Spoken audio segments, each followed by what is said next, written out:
Just like the street lights lit this town, like a fire in a blaze, gotta burn it down. Can't be afraid to leave this out. We got this far, don't know how. I see danger in your eyes. They know we'll burn down the night. Coming just like the sunrise. You know that we're gonna light it up tonight. We're gonna light it up tonight. We're gonna light it up just like the sunrise. We're gonna light it up now.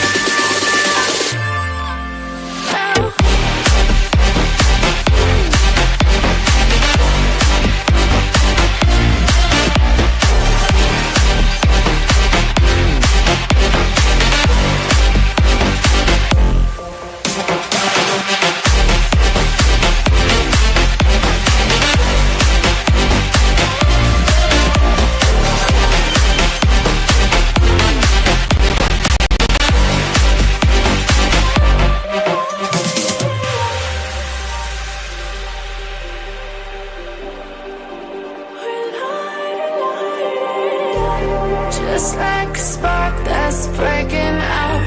Can't make a stop, can't turn back now. We know that there's no room for doubt. No, we can't turn back now. I see danger in your eyes. They know we'll burn down the night. Coming just like the sunrise. You know that we're gonna light it up tonight. We're gonna light it up tonight. We're gonna light it up just like the sunrise. We're gonna light it up now.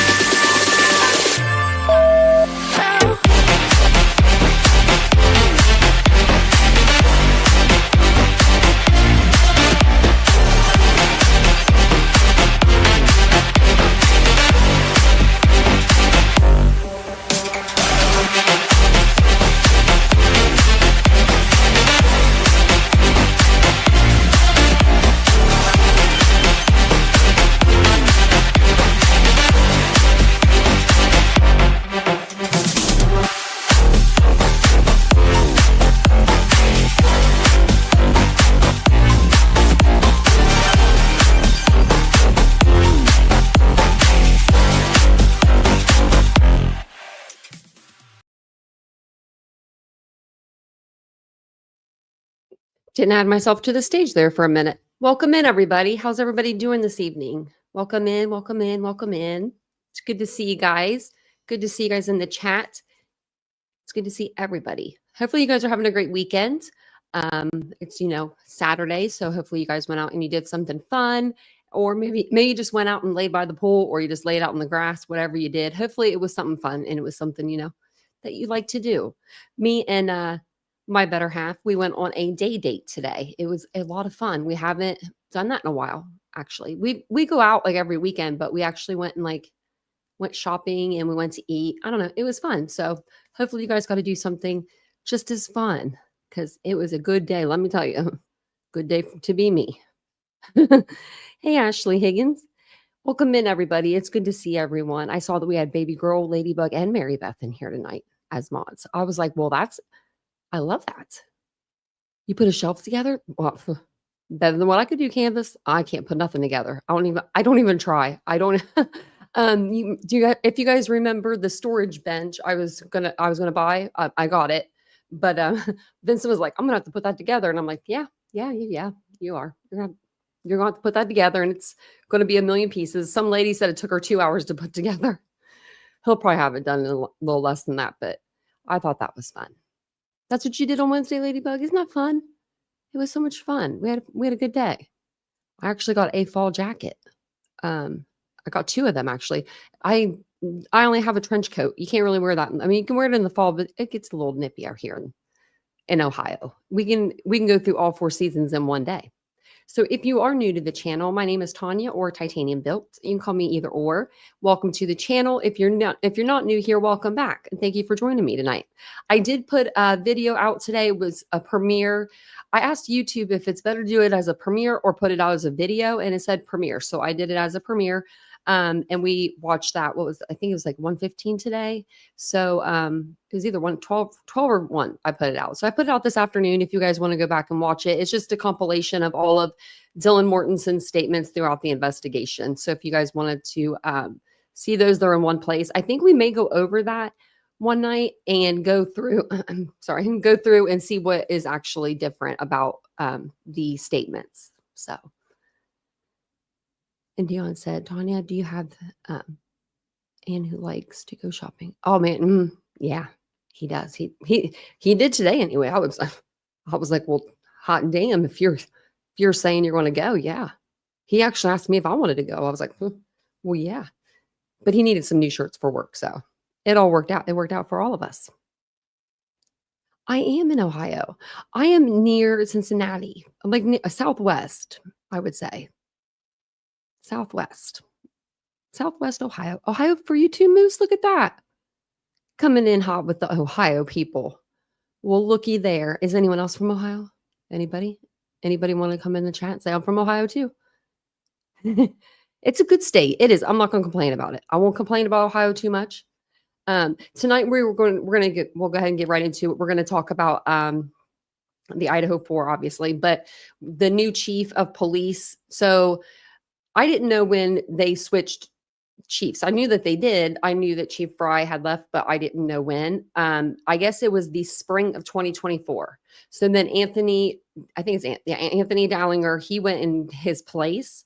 And the way that I was listening to an interview he did earlier, and the way that he kind of got that position was that they went and talked to I'll get it wrong. But they went and talked to a person that let's say this is going to be wrong, like the city of commerce or something stupid. I don't know. They just went to this random building, talked to this person, and he was like, yeah, I think he's good for the job. And then he got the job. He wasn't voted in. I don't know how chiefs go, but I know every sheriff is usually voted in, based on who votes them. But I guess you don't have to, you just go to some guy and he says, yeah, he looks good for the job. No, I think he's doing a fine job. He does look pretty young. I'm not sure how old he is though. But I found this actually when I was looking for stuff. I was looking through my tabs and I was like, oh, I haven't been on Fox Nation in a while. They usually will put on some stuff about Bryan Kohberger here and there. Nancy Grace, when she was there, she did a whole bunch of stuff through them. So that's when I first got it, was when we first started covering this case. And I've had it ever since.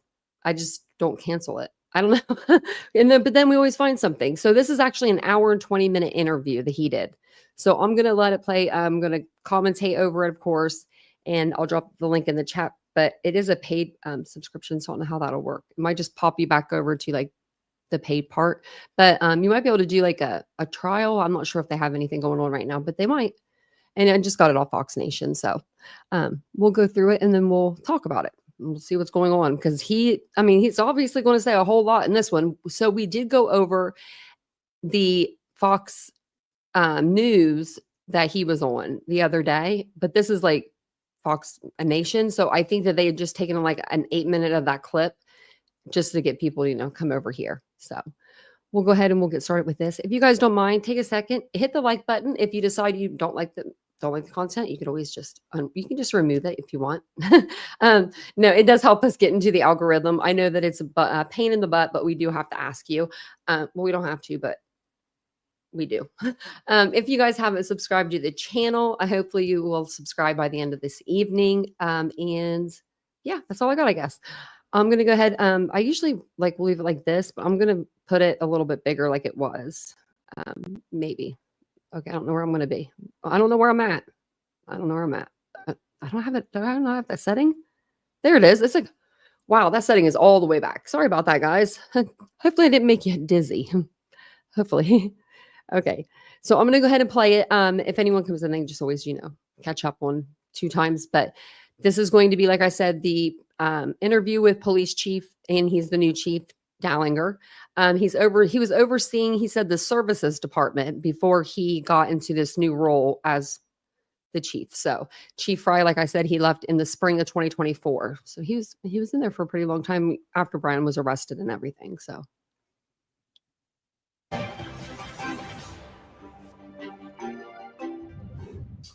Chief, thank you, first of all, for meeting with us.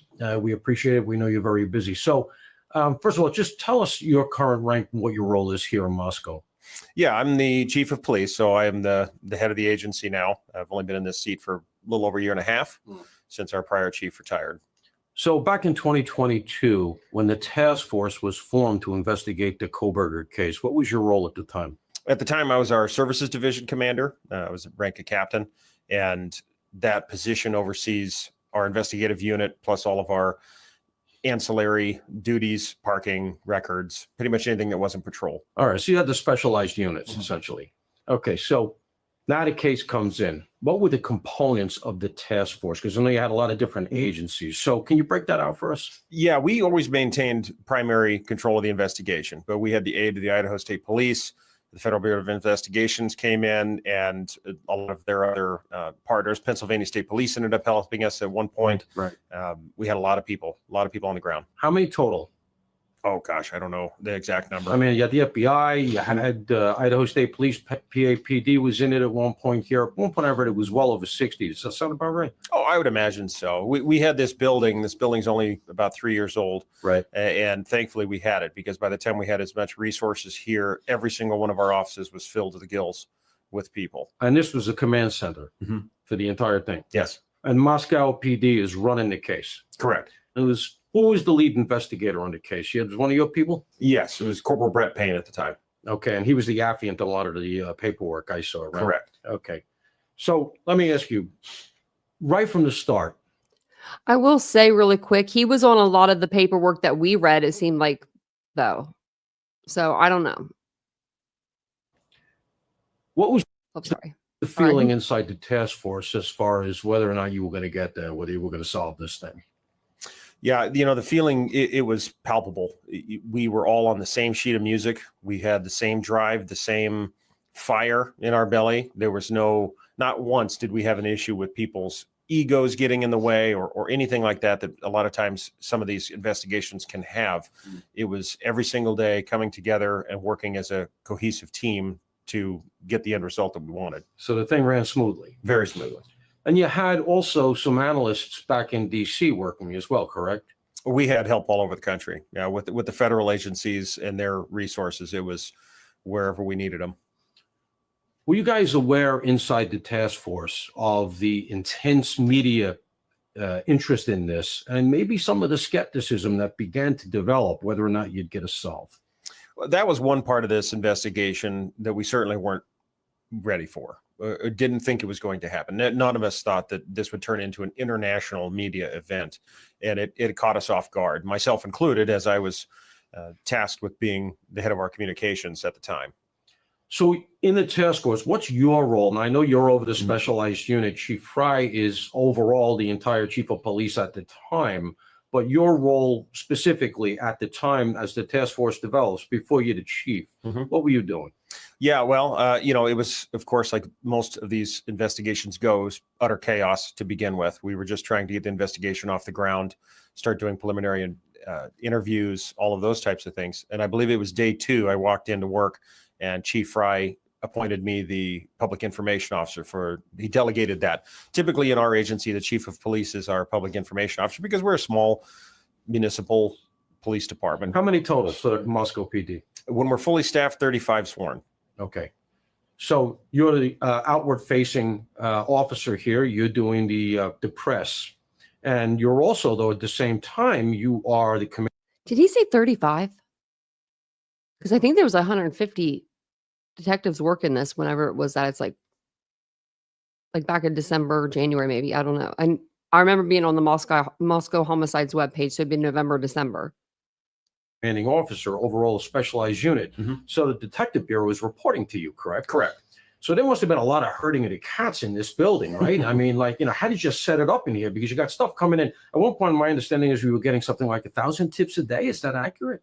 That sounds about right. I wouldn't know off the top of my head, but it was phenomenal. And at the same time, we were getting bombarded by the media. Right. I mean, by the time I walked in here just the second day, I had over 100 voicemails, and they just kept coming. Yeah. And we were ill prepared to deal with that. However, we did set up our command here in the police department and had agency heads and leaders from each one of the different agencies in that room. So you had a command center and the individual agencies that were participating, Idaho State PD, the Bureau, et cetera. They all have a rep in the command center, so everybody's talking to each other. Correct. That's the way to do it. How fast did the Bureau get here? How fast were they involved? I've been asked that question a couple of times. I think it was within the first week. I can't remember exactly what day. It might have been the third day. I believe it was the third day, but I'm not entirely sure. Yeah, it was fast. I remember they got here the first week. They did. How important was it that the governor stepped up and immediately released? It was before like the first or second. It was either the first press conference or the second press conference they were in. Because remember, they said Chief Fry went out there and spoke and he didn't know what to say. And then they had that public information officer come in and kind of help him a little bit on what to say, what he shouldn't say, what he should say. At least those funds. Well, certainly it was very helpful. I don't know if we saw an immediate money coming to us or whatnot, but having that support from the governor and his office was great to have. I mean, according to the reporting, he released something like $1 million. I assume you must have put people on overtime. You had people, I would imagine, work around the clock because of all this intense media and other interests.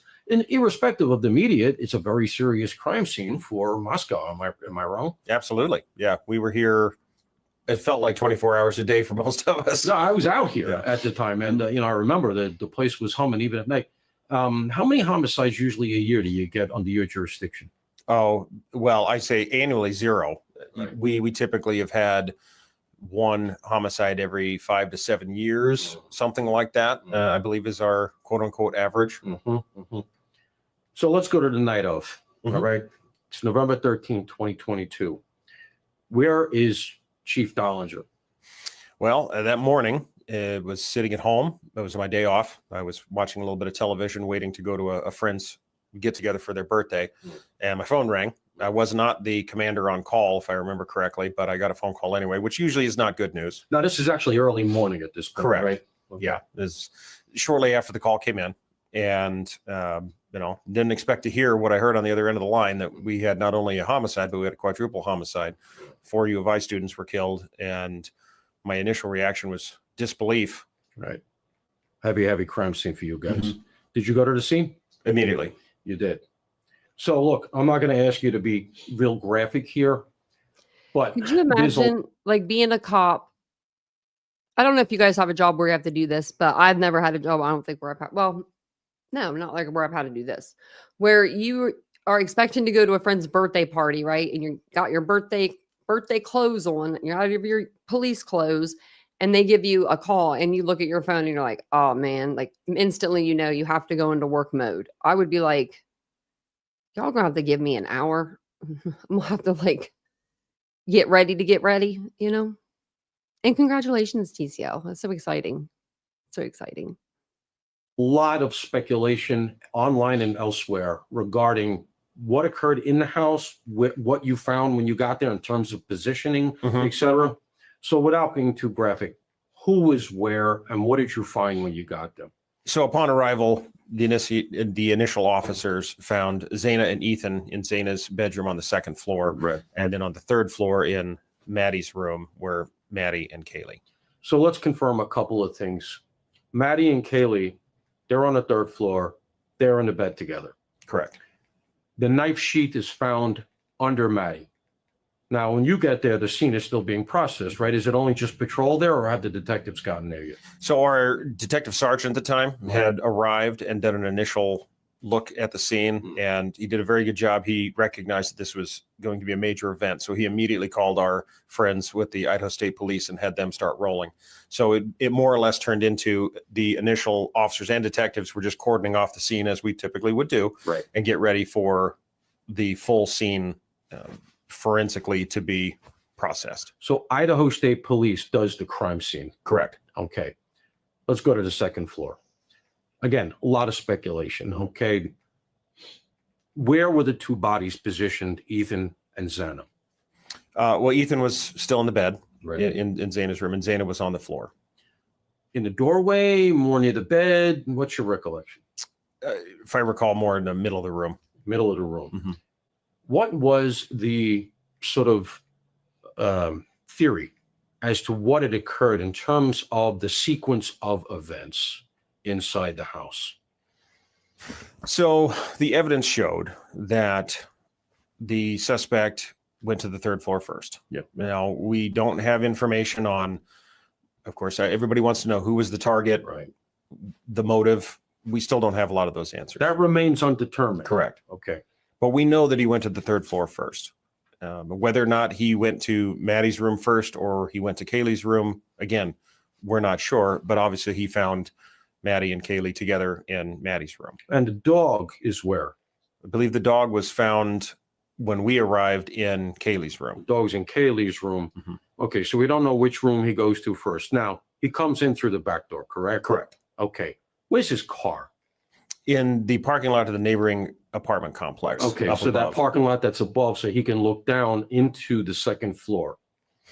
You would have a view partially of that, yes. Yeah, it's Mhm. it's pretty clear. Mhm. Okay, so he comes in through the back door. He immediately ascends to the third floor. Correct. Okay. At what point does Xana become aware of what's occurring? We're not entirely sure, but we do know that she was awake during that time. She had Okay. just gotten a DoorDash order and had been on her phone. So at some point during the initial issue upstairs, we're assuming that she might have heard something and encountered the suspect either on the stairs or in the living room. We're not quite sure. So that's part of the and I know you don't know this. This is part of the speculation, but I'm trying to clarify here not only what likely occurred, Mhm.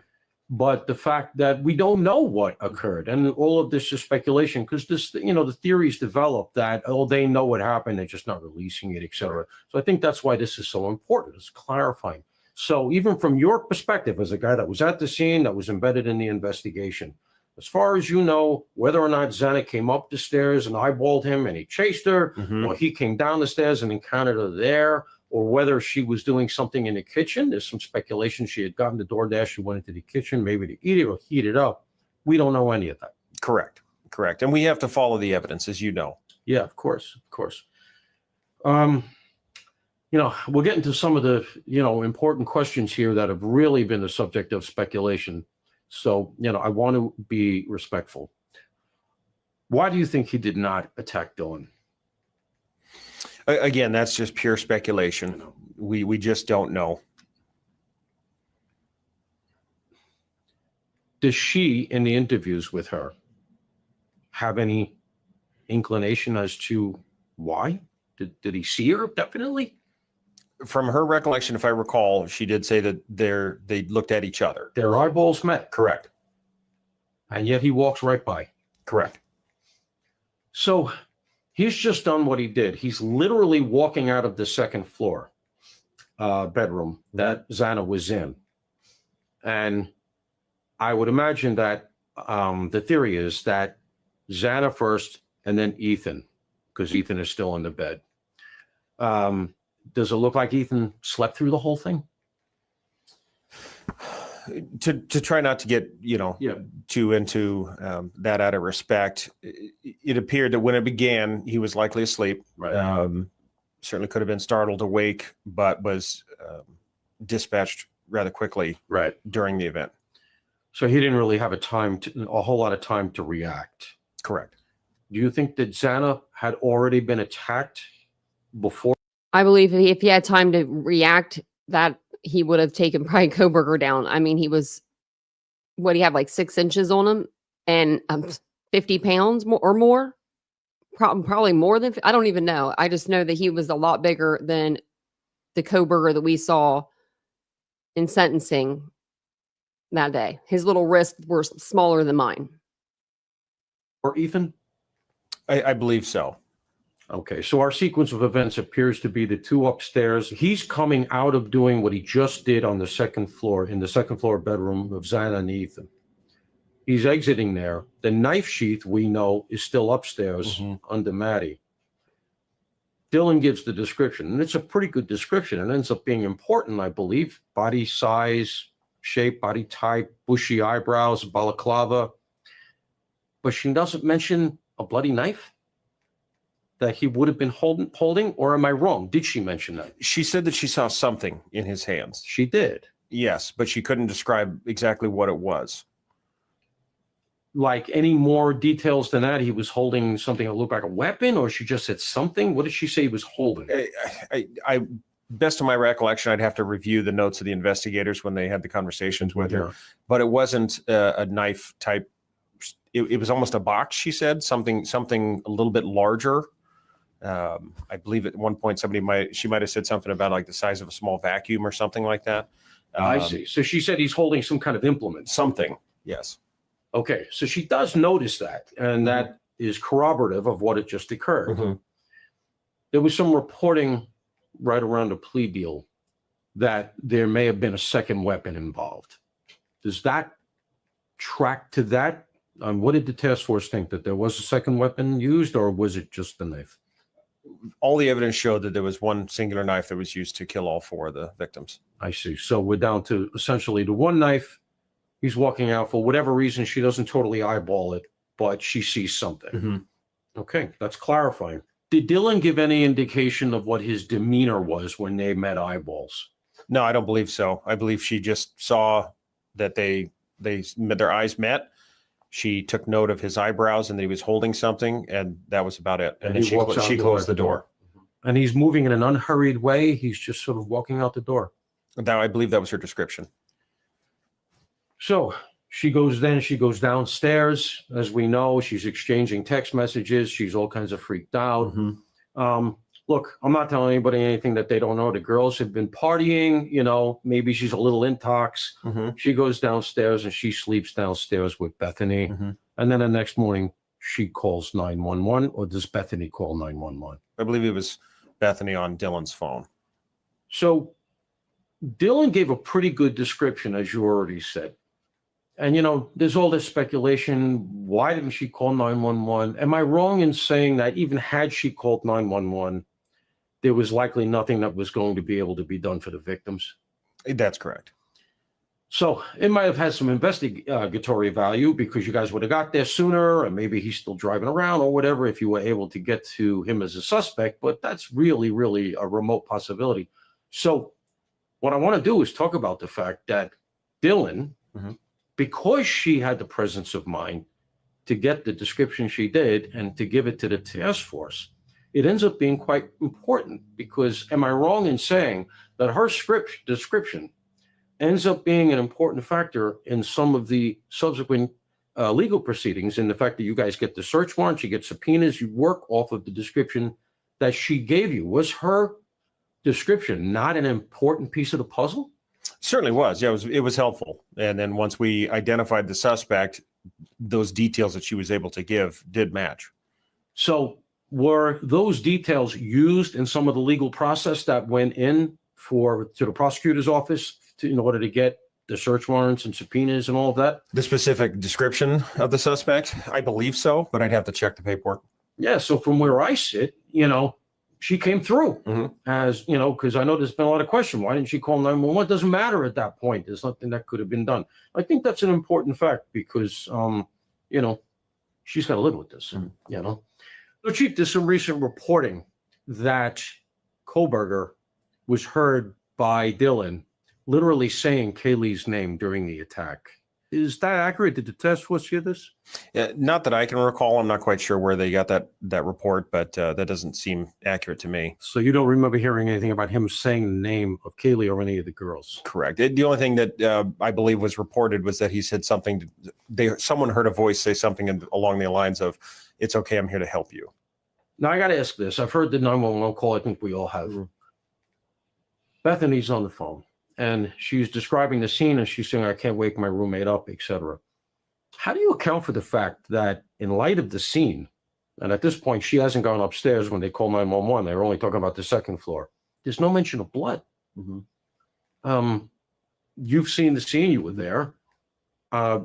Would it not have been pretty apparent that there was a lot of blood and there was a stabbing?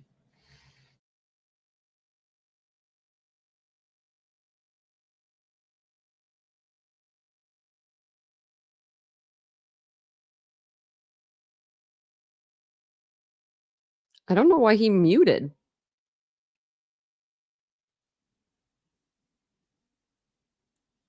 It's on with their audio, but I don't Right, see but there it goes. Like, but I see. And she didn't go in. was that like redacted out? Let's go back.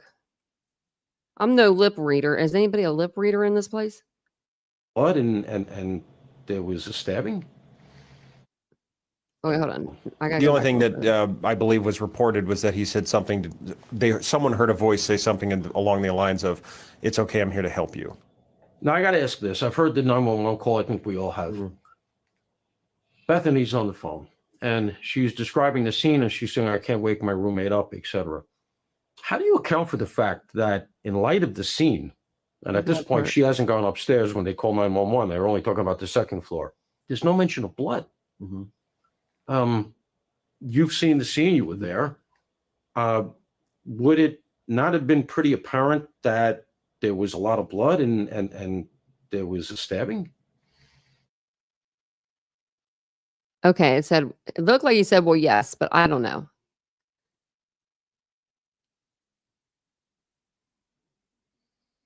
Man, I can't read lips. I bet you they had to redact this out because of the families are like suing right now. But it's like they caught him right there. I see. And she didn't go in. It's like a good 30 seconds, right? Like, Not that I know of. And so my understanding is one of the friends of theirs, a male friend who came to the house, he went in, saw what was there, and he cleared the room. Correct. Another guy that stepped up because if you go in, you start messing with the crime scene. Who knows? Right. So again, these kids, they did the right thing. Was there a bloody footprint found at the scene? There was a footprint found at the scene, and I believe that ended up not going anywhere. Right. If I remember correctly, I think the forensics team did collect photos and other evidence from that. Was it a bloody footprint or just a footprint? I don't remember it being bloody. Right. I remember it was just a shoe print. Because it doesn't end up in any of the subsequent paperwork, and yet that report came out initially. They have a footprint to go on. There was also reporting that they might have had you guys might have had some prints off the back. In the snow. But that turned out to wash out as well. Got it. As well as I know I've seen the circulation of the pictures with the handprints on the window. Right. That's actually what I was talking about. Yeah. Yeah, and then that ended up not going anywhere either. A lot of people going in and out of Correct. this house, etc. And then, of course, there was the Hail Mary by the defense near the end where they were talking about that there were other blood samples, a glove found outside, a little speck of blood of some sort found on a banister inside. And that stuff came back as non-significant as well, I assume. I believe there was some other male DNA found, but obviously was not belonging to the suspect. Right. But again, there were lots of people that were coming and going from that house on a regular basis. So one of my questions is, and this is according to the reporting again, and I know that not only don't I know, but and the media doesn't know, but you don't know necessarily, but the reporting is that that Kaylee likely fought him and that Xana fought him. Now, I don't know what that's based on other than maybe defensive wounds and things like that. But I'm curious as to why there were no fingernail scrapings. Case like this, you're almost always going to get those. What do you count for the fact that, first of all, did you do, I assume they looked at the crime scene unit, looked for fingernail scrapings from the victims? Correct. Nothing was found? No. How do we account for that? Heavy clothing, certainly with fingernail scrapings, what you're looking for is some sort of transfer DNA scratching of skin, something like that. And if someone's wearing completely heavy clothing from top to bottom, that could account for the inability to get something like that underneath the fingernails. So had the task force sort of arrived at a tentative conclusion that he was masked up, but he was also clothed in a way to ensure that no transfer DNA occurred from any of the victims fighting back? That would explain that. Yeah. Interesting. Now I got to go to prior contact with the girls. Why this house? Why these girls? What do you? Any theories from the task force? No, we weren't able to track down any connection. None whatsoever. None. Including online. Correct. Now, our investigators dug very deeply into social media and all of the potential avenues and all of the tips that we got pointing towards that, and we're never able to establish a connection. So early in the case, when I was speculating, I was saying one of the things that could be done was to look at the social medias of all the girls, all the three women that were involved, and we all went to the idea that it was likely a male, and the women were likely the targets, one of them at least, if not all. And that the move to make, among others, would have been to dump the socials, as you're saying, of all three girls and look for a common IP. Mm-hmm. And you're saying the task force did this kind of thing, deep forensic work, deep digital work, and you came up empty. Nothing.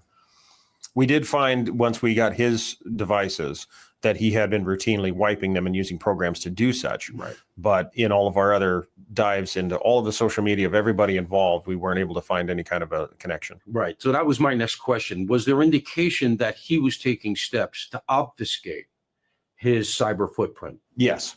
He knew how to do this kind of thing. Mm-hmm. Was he using a VPN? I believe that was one of the ways, yes. So just for our audience, if he's using a VPN, especially a dynamic one that goes to a different place around the world as he comes online, mm-hmm.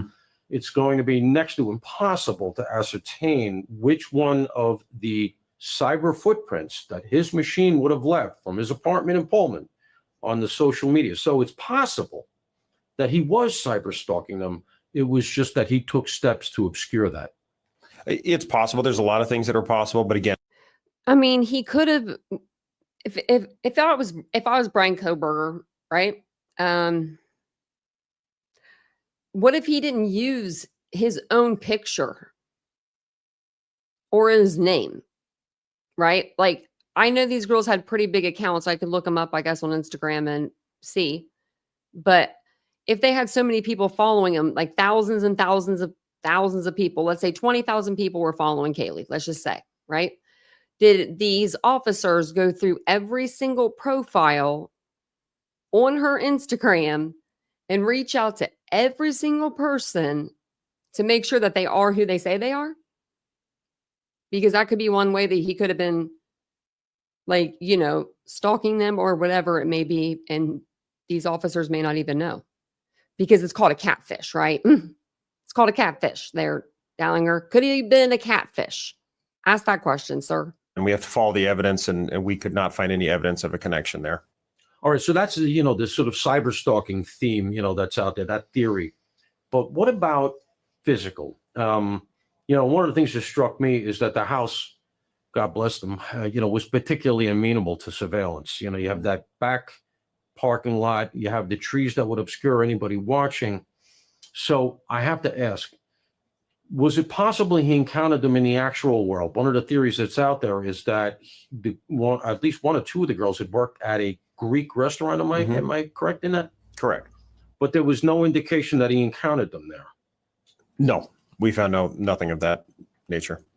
Now, one of the other rumors that was out there, and I actually had been told this by a source, was that he had been so close to the house that his phone, prior to the event, was registering on their Wi-Fi. Was that discovered? That was not discovered. We did look at that angle, and we weren't able to connect that. Because there's a Wi-Fi server in one of their TikTok videos. You can see the Wi-Fi server right in there. So, all right. So that ended up washing out. Had Kaylee been stalked? So early on, we did get information that they believe that she might have had a stalker, and we dug into that deeply. And what we ended up finding out is this individual that was, for lack of a better term, not well versed in how to communicate with ladies. I believe he was from a different country, and he found Kaylee to be obviously attractive, and his approaches to communicate with her were different than I would say most. He did it with not just her. He did it with another girl like the same day. Like, that guy needed to be sat down and been like told, hey, you don't chase people to their car. Well, actually, he stared at her while she's in the self-checkout line and then followed them to their cars. That's so creepy to me. So they were quite a bit off-putting, but we did identify that person. We interviewed them and found out that he just had an interest in her romantically and was going about it in a very, very poor way. And he said he wasn't from this country. He don't think, what country is that cool in? I don't know. What do you, like an exchange student or something we had? Yeah, I believe he was a foreign student, yes. All right. So that's where that theory comes from, but you guys washed that out after looking at him. Correct. Had anybody broken into her car? There's reportings coming over the last couple of days that there'd been a break-in in her car previously and some items was stolen. Is that accurate? I don't recall. That sounds kind of familiar, but I don't think anything came of that either. Let's go to the DNA, which ends up being so dispositive in this case. All right. I have a technical question here. So the touch DNA, which is the like most minuscule type of DNA you can get, it's just literally from him touching the hasp, is what I understand, the button on the knife sheath. This is real deep dive stuff. I assume this was recovered by the Idaho crime scene team? Correct. Okay. Who took over the investigation utilizing that DNA? Which agency?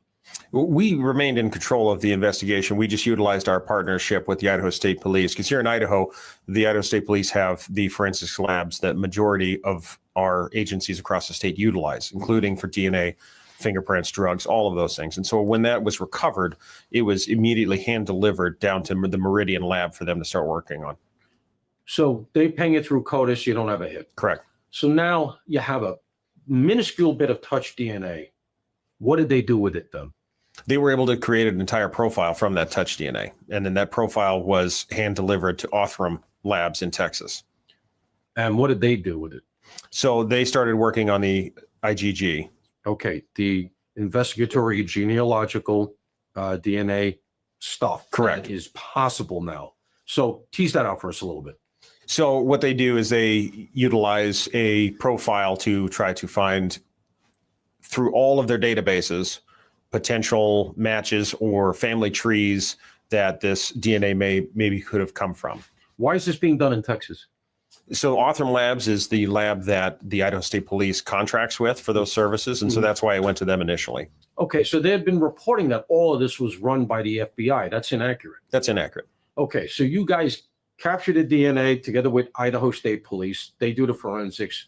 They get the profile. Now that they have the profile, it's possible to utilize it in the way you're talking about, and they send it to the Texas lab. Yeah, we had actually one of our captains fly it to Texas himself. Okay. They flew it to Idaho from Pennsylvania too. Remember, they got it back within like 24 hours? So it stayed in Moscow Police Department's custody. Did Texas submit the profile to any of the commercial companies that do the DNA stuff like Ancestry.com, 23andMe, and all of that? What'd they do with it? I'm not sure in their processes. I believe it involves things like that. Now, I will say in this case, Othram was working very diligently at that profile.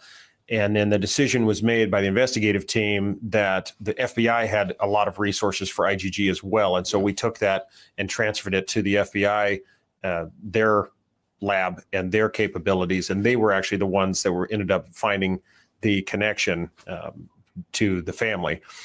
We're very certain that Othram would have got there, and they were doing great work. But obviously, when you're in an investigation, time is of the essence. And if you have another agency that might have some more resources to get to that answer more quickly, especially in something, I guess that's where we're going to go with. We want to do that. If you can get extra bodies, you're going to do it. Correct. So Othram is working on it in Texas. At that point, they take the profile, they send it over to Quantico, and the Bureau people start working on it. And it's the FBI ultimately who manages the family connection.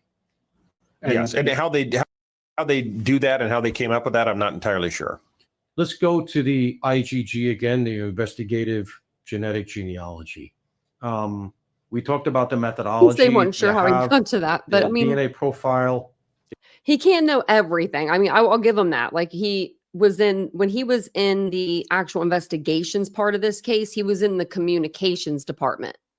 So it wasn't like he was the lead investigator, where he was getting all the information. So, I mean, he should probably know a little more, but I mean, I think he's doing okay.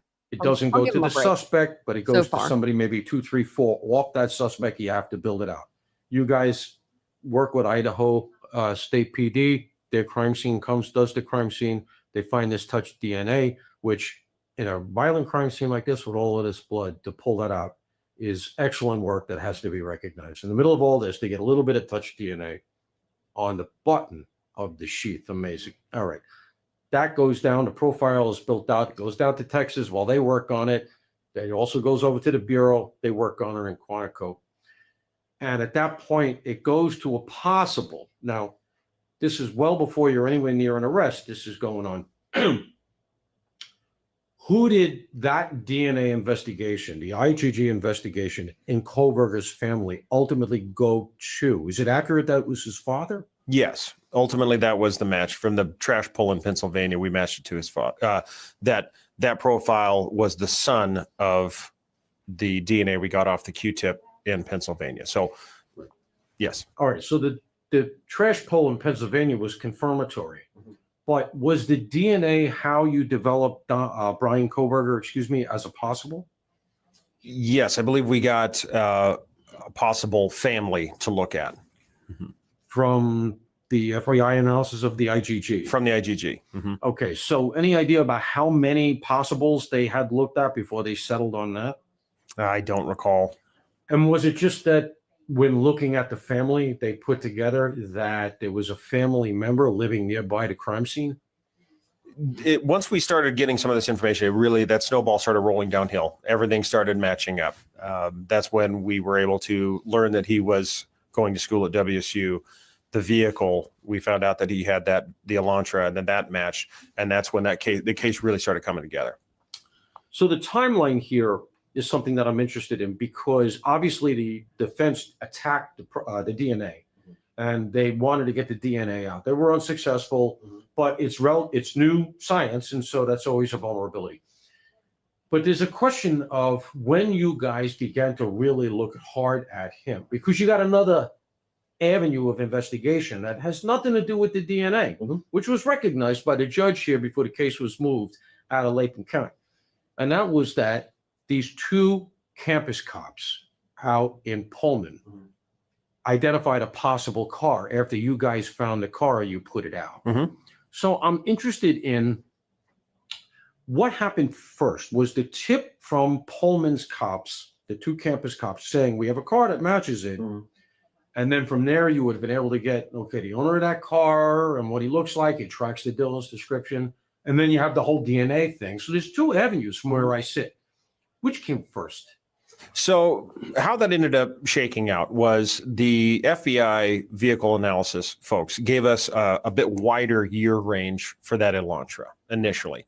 And when we started looking into it, I mean, we had tens and tens of thousands of possibles. It was like 3 years they gave you, right? It was a lot. Yeah. So our investigative team decided to narrow that scope down to those years that were used in that initial media release, which obviously we know now was his vehicle was a 15, I believe. It was outside that. Just outside that. So initially we had put out a bolo around our area for our officers and all the other agencies around the area to start looking for potential vehicles. His vehicle, from my knowledge, was run, but it was outside the initial year range that we were looking for. So that wasn't initially translated to us. That's what the paperwork we had said. One of those. It was outside the scope of the what we were looking for. That did come in later, though. When all of those things started coming together, that's when I believe Pullman was the Washington State University said, hey, we did have this car that we ran.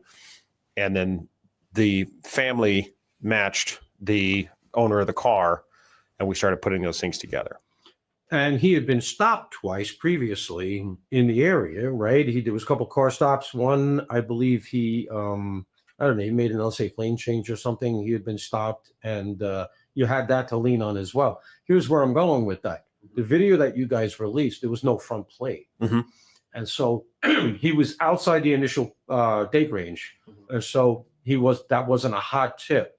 But once you guys got further from the DNA, that's when that tip from Pullman came in? To my recollection, I believe that's how the sequence went. I see. And were you able to put together that he had re-registered the car here, and that's why now he had the 2 plates? Correct. He had changed his Pennsylvania plates over to Washington State. We've never heard if he did that cognizantly, right? It was just the idea was that he had to re-register the car. Well, certainly, yes. I don't know what the time frame is in Washington, but there is a time limit once you move to another state to get the registered changed. That was my understanding as well.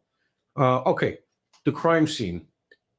The video that was released ultimately from Dateline, which we'll get to, had some audio on it. That camera was pulled from a neighbor's, like a neighboring pole in the area? It was attached to the side of a house. Inside a house. Outside, attached to the outside of a house. It was attached to the outside of the house, and it had audio. Correct. So it was a Ring camera, that kind of thing, or? I believe it was an off-brand, but yes, something like that. It was almost I think it was one of those light bulb type cameras that you plug into a light socket. I need to get mine And down. you guys take the whole apparatus because They broke it. walking around there afterwards, there was no sign of a camera. Let's be real. They tried to take the camera out. I believe we've read so many documents, but I know they tried to untwist it, and I think it was just they're cheap. I got one up in the closet. It's in a plastic container. I might be able to get to it actually. They're pretty cheap though. So when he did that, it was maybe because it was so cold out, and all that, but it pulled the wires down. So then I remember them saying that they took it out of there.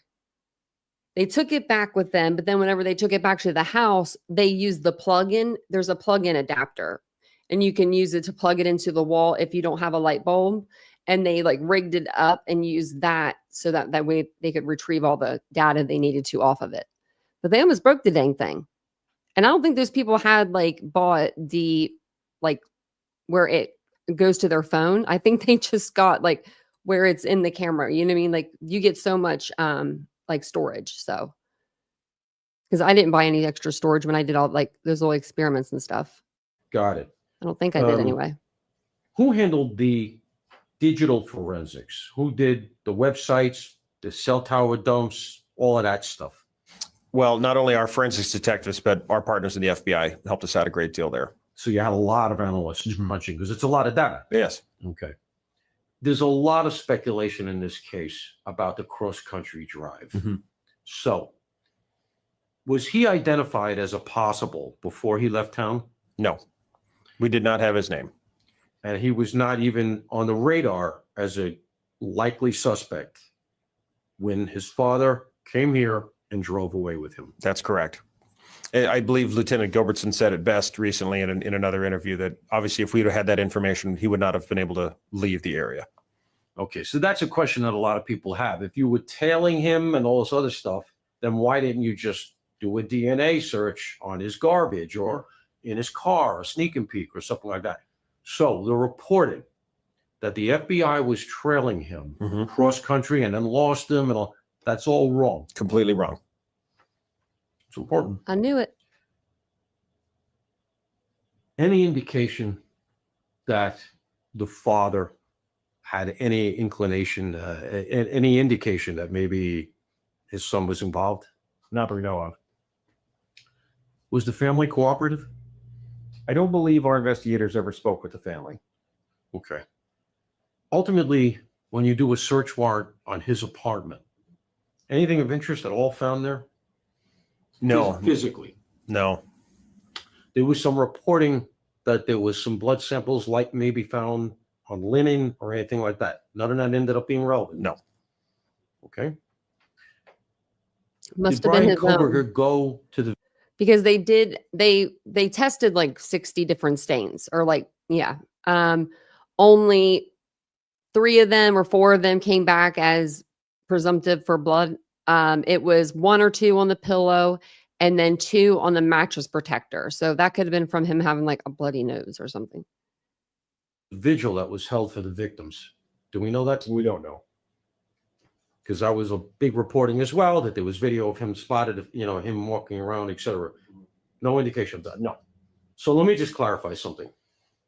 If in fact you didn't have him as a likely before he left town, that means that the 2 car stops by 2 different agencies, neither one of whom gave him a summons, and both of whom look very similar. They came around the passenger side. They were completely coincidental. Yes.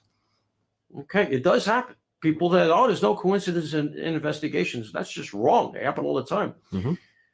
Did you guys have anybody else you were looking at that you liked for a while that took you off track? Did you have any really like sort of solid wrong leads? Well, sir, we had lots of different leads, and we tracked down each and every one of them. It was painstaking, and until we got to the end of this, I can't remember exactly how many people that we looked at, but we did hundreds of interviews with so many different people, and each one of those, it was almost weekly, if not almost daily. We would have a new lead. Our investigators dug right into it and dispelled that rather quick. It was like my brother's sister's cousin's best friend told me that he saw a K-bar one time, and it was 3 years ago, and it wasn't in Idaho. It was, California. I don't know. The tips that we read through, though, they were really crazy. Some of them were really crazy. Some of them were pretty actually comical, but then they had to go out and check all those. Any of them look good for a while, and that maybe took you guys down a rabbit hole? Sure. Yeah. I mean, there were a few that we kept track, and it started, as you're aware, in investigations, you go, okay, this is starting to make sense. Maybe this matches up. Maybe this matches up. And then all of a sudden, you get that evidence that says, no, there's no way. They're not involved. Right. There was some reporting early on of a possible in the area who maybe had been attacking animals and all of that. Do you recall that? Vaguely. Yeah. But it washed out. Yes. Obviously washed out. Any indication that he didn't act alone? No.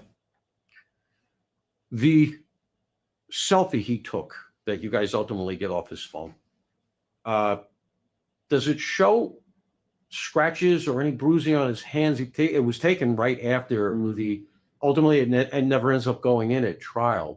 Was that considered an important piece of evidence? I don't know what the prosecution's plan was for that particular photo. What I do know, and certainly the question's been asked about, well, what do you feel him giving a thumbs up, those types of things. And the bottom line is we found similar photos with thumbs up on his phone that happened well before this incident. So trying to point that out as being unique, we couldn't really say. Would you have gotten probable cause to arrest him? The picture at 10:30 in the morning,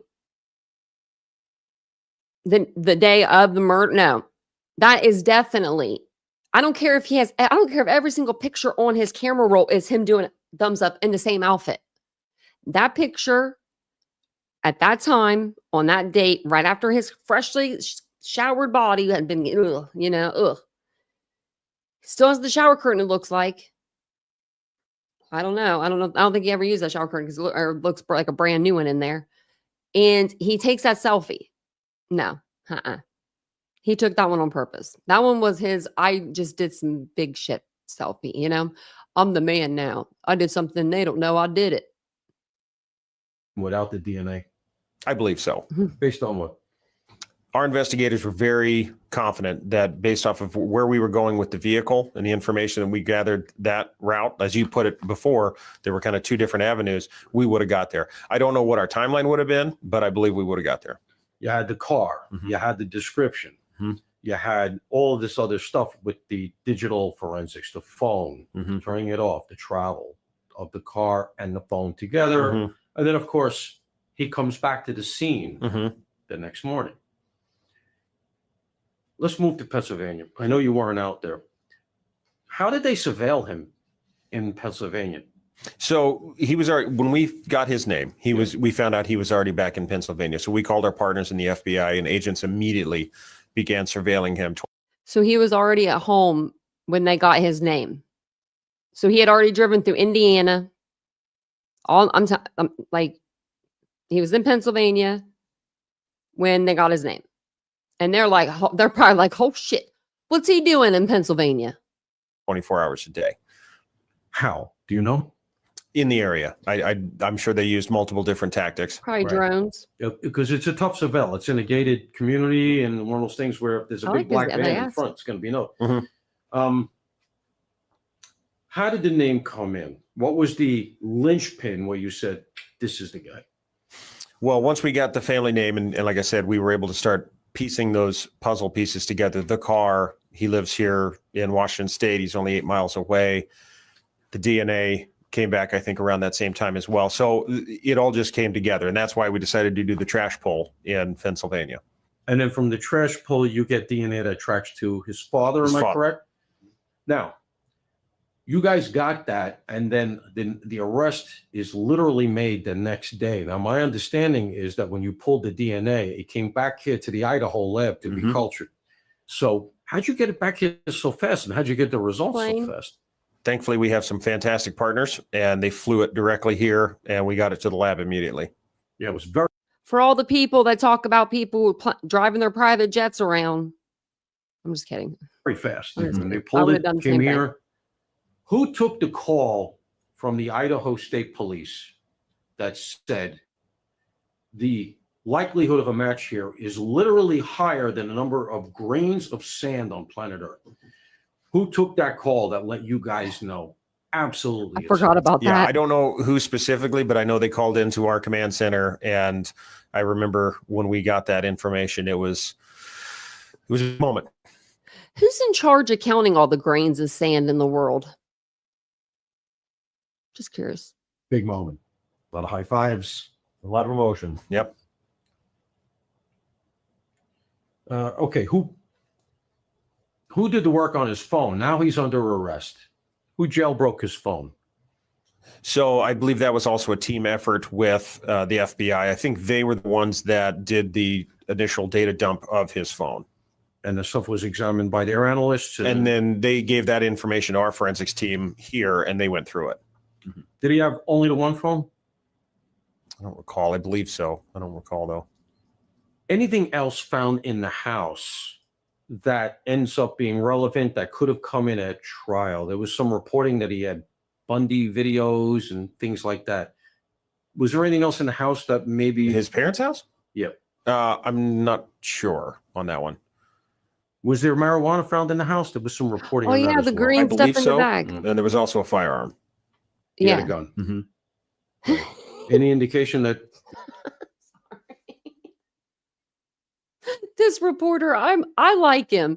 He's like, I'm talking about the green leafy substance. So apparently, maybe Kohberger liked to smoke a little marijuana every now and again. Maybe it helped his visuals know. I don't know. he might have been looking to shoot it out with the police? Had they not gotten him the way they did? It's speculation. Did the team know he had the I gun don't think before he they hit did. the house? I believe we had information that at some point he had acquired a firearm, and it ended up not being a part of anything, but it was found in his room. So that would account for the dynamic entry. Mhm. Early morning, they boomed the door. Understood. Well, that and he killed 4 people. Where's the murder weapon? Don't know.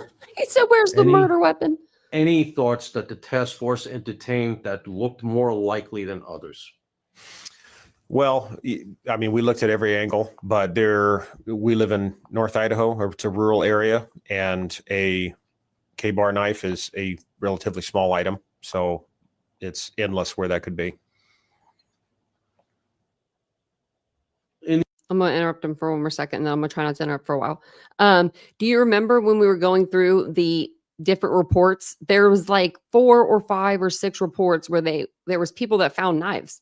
There was a kid that went outside to play, and they found a K-bar. Like, I guess they just dropped, I don't know, people just dropped their hunting knives. I don't know. That's crazy.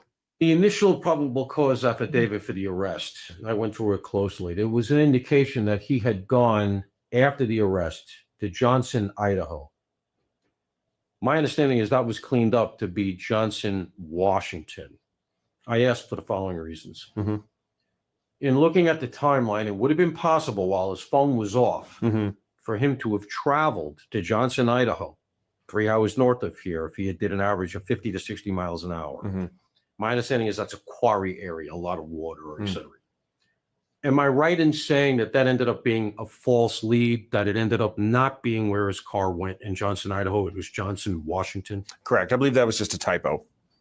When they picked him up in the house, was he wearing rubber gloves? Was there indication that he had been trying to make sure he didn't leave any trace evidence in and around his own home? Yes, he was definitely portraying some strange, or I should say abnormal behavior. The agents in the FBI were, when they were surveilling him, saw him on several different occasions, both in the house and out in public, wearing gloves. At the time, just before getting into the house to make the arrest, he was seen in the kitchen, I believe, with gloves on. And gloves like the kind of gloves you would use to hide your DNA, your prints, that kind of stuff? Do we know? Yeah, some form of like latex or similar type glove. And, and it appeared that he was rummaging through garbage. So I wasn't going to interrupt, but they did say actually we all thought it was like a latex gloves, but then we got a report that said it was dish gloves, like the ones like your mom washes her dishes with. Because I remember freaking out and being like, oh my gosh, like, are these the same, like gloves that his mom was washing the dishes with and he's sorting his trash? I remember thinking that. is the reporting that he was throwing his own garbage out in the garbage cans of the neighbors, is that accurate? So that was one of the reasons when we did the trash pull, we weren't able to find any evidence of his garbage or any DNA connecting him. So it is believed that he was separating out his own garbage and disposing of it elsewhere. We don't know where. So that's why the DNA that comes back that so heavily matched that you guys flew immediately out here from Idaho to do, that's why it ends up coming back to the father. And then the next day when you have probable cause to arrest, you did a cheek swab and you got a 1-to-1 match. Correct. Okay. Had he applied to be an intern with the Pullman PD? I believe so, yes. All right. And he was turned down. Correct. Was there any speculation that that was a trigger for the attack? Not that I know of. Is there any speculation as to what was the trigger for the attack? Anything like, for instance, the fact that Kaylee had traveled back here from her home? No, that's again, all speculation. And I think where that really comes down to is everybody wants to know. Everybody wants to know why this house, why these kids. And we just don't have that information. And I don't think we ever will. So you don't think we're ever going to get these answers? No. So we've kind of talked about this already, but I got to go to it. Now we're into the prosecution phase. You guys have done this incredible work, big task force, 6 weeks or so, and you managed to roll this up. Now it goes to prosecution. What were the relations like between the task force and the prosecutor's office, Mr. Thompson's office at the time? Oh, it's phenomenal. Bill and his team were on the ground day one, and they were part of the investigation the entire time. Was a member of the prosecutor's office, Mr. Thompson's and prosecutor's office, embedded in the task force? Yes. So, and you must have had them writing around the clock, I assume. They're writing search warrants, they're writing subpoenas, they're doing that digital forensic stuff. Yeah, they were right here, arm in arm with us every day. We had briefings twice a day, in the morning and in the afternoon. They were at each one of them, and we stayed on top of it with them the entire time. Did they have a lot of experience with this kind? Because it's kind of still relatively new science. Had they had a lot of experience with these kinds of digital forensics, getting cell tower dumps, getting social media polls, that kind of stuff? Yes, that is becoming more commonplace in a lot of our investigations. So that said, you're working nose to nose with them, and they're doing all of this stuff. That is coming back. I assume data that they're pulling is going over to bureau analysts as well on the digital front? Yes. Yeah, all of our partners were helping us out. So everybody is pulling at this data, trying to get a commonality to figure out who did this. As a result of that, I have to ask, what was the feeling in the task force when you began to hear they're going to give them a plea? It's one of those things that we all understand the processes that our legal system has, and it was never dashed out of our minds, or at least in my mind, that it was a possibility. I do know that I was in the room when Bill Thompson gave us that information that they had reached out, the defense had reached out asking if they would be willing to entertain that idea. And it was very quick. I mean, that whole process happened very quickly because they were preparing for a trial. And if they were going to go down that road, they knew they needed to talk about it and make a decision relatively quickly. So we were informed relatively shortly before they made that decision. And, ultimately that's up to Bill Thompson. That's what the burden is on his office to make that decision. And, bottom line is we have a quadruple murder offender who is locked away for the rest of his life. So the task force and Moscow PD were not consulted before the deal was cut. We were notified that it was occurring, like the conversation was happening, and that what the stipulations were going to be presented. So I would say kind of right in the middle. There's a lot of speculation as to why, because the evidence seemed to be so dispositive. Were there vulnerabilities in the case that nobody wanted to see at trial? Why do you think that they went the plea route? So, just to dispel the whole plea thing as well, because I know every time somebody hears plea deal, right, the whole word deal makes everybody feel like they're getting off. The suspect's getting off somehow. They're not getting their full extent. Now, the only thing that went off the table on this was the death penalty. And at the end of the day, we also understand in the legal system, the likelihood of that sentence ever being carried out during his natural life is relatively low. It's not impossible, but it's relatively low. Because there are people sitting on death row for a long time here in Correct. Yeah. Correct. They're 40 years. The appeals process can take decades and decades to occur. So, I guess when it comes down to it, again, that was Bill's decision, but he said, we are not making a deal here. We're just taking the death penalty off the table. You are going to plead guilty to everything as charged, and you're going to spend it concurrently, consecutive, rather. You're going to spend consecutive life sentences in prison. Yeah, they even stacked the burglary charge on him. Correct. So is it fair to say that a major part of the calculus here was he's likely going to do a life in jail anyway, even on a death penalty case where we achieved the death penalty. And so this is essentially the same, but it gets rid of any appeal process. Correct. And I think Bill Thompson said it best. He said he was sentenced to death. He was sentenced to die in prison. Now, there's a lot of reporting, of course, that the families didn't agree. That's widely reported. That is what it is. I'm curious about the demeanor and the relations with the families during the investigation. That had to be a tough thing to manage.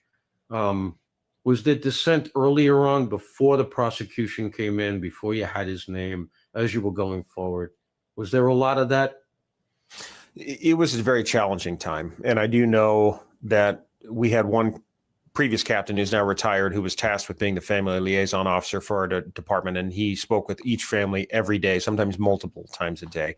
And I can never understand what they went through. I don't even want to try. The amount of grief and anguish that they continue to feel, my heart goes out to them. So, people react differently. People have different thoughts on things. And that is, I cast no judgment on that whatsoever. Did the task force perceive any weaknesses in the case as you went into what might have been a trial?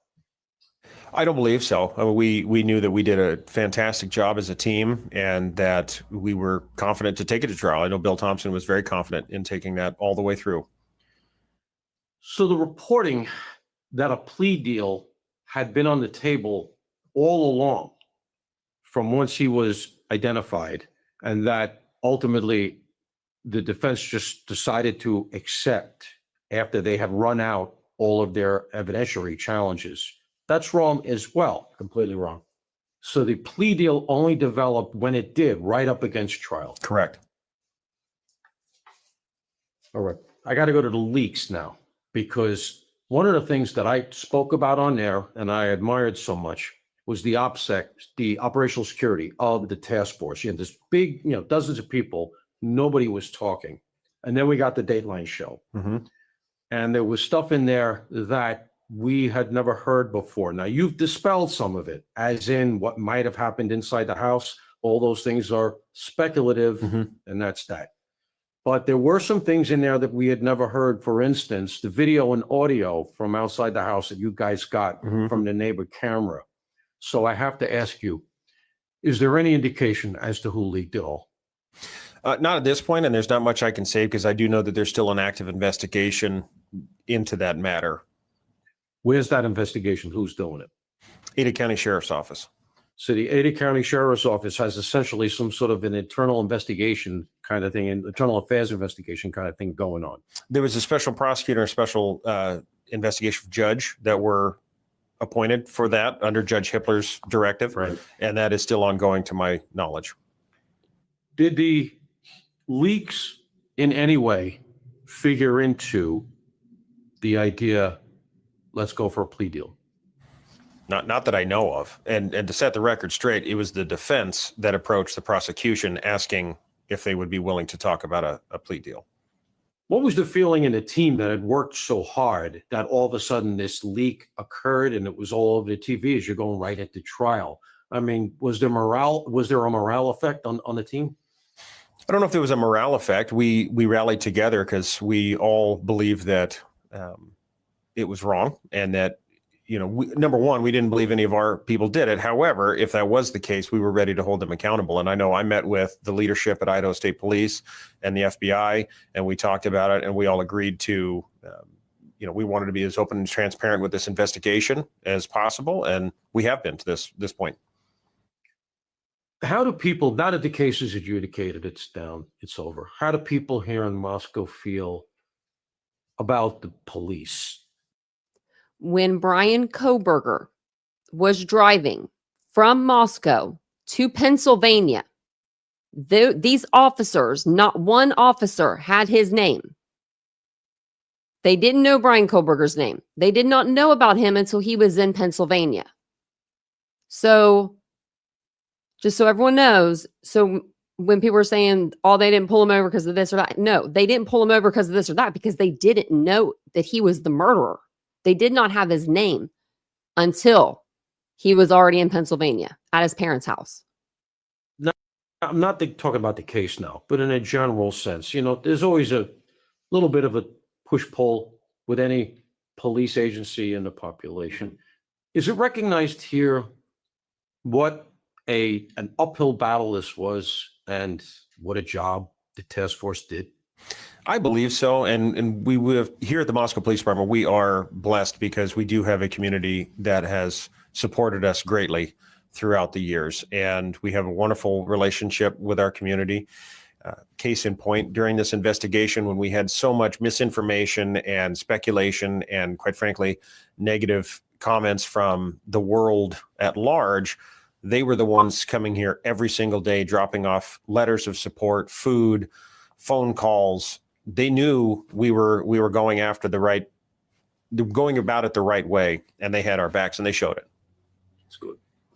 This criminal justice degree that he was pursuing, did that figure in at any point that, when you were looking at him as a possible, the fact that he was supposedly adept at cyber forensics and stuff like this? We dug into it, certainly. I don't know if we were able to say anything definitively about that, but there is awfully a lot of speculation surrounding his amount of knowledge, why he was going to school, and then committing this crime. And I know that there's a lot of people out there trying to make some sort of a nexus between those two to create the motive, but we still haven't been able to show that. Did he ever, at any point, say anything that mattered? No, I don't believe so. So That's pretty this funny. just silence, dead stare that he had during the court proceedings that we've seen since, maybe even inside the prison. That was his demeanor when dealing with the investigators throughout. Yeah, our investigators only spoke with him I would say briefly. After his arrest, he was brought in for an interview. I can't remember exactly how long that lasted, but the conversation was very high level speaking initially about his college, just trying to get that conversation going. But then as soon as the rubber met the road and he found out the reason why they were there speaking with him, he immediately shut off the investigation, or I'm sorry, the interview, and invoked his right to counsel.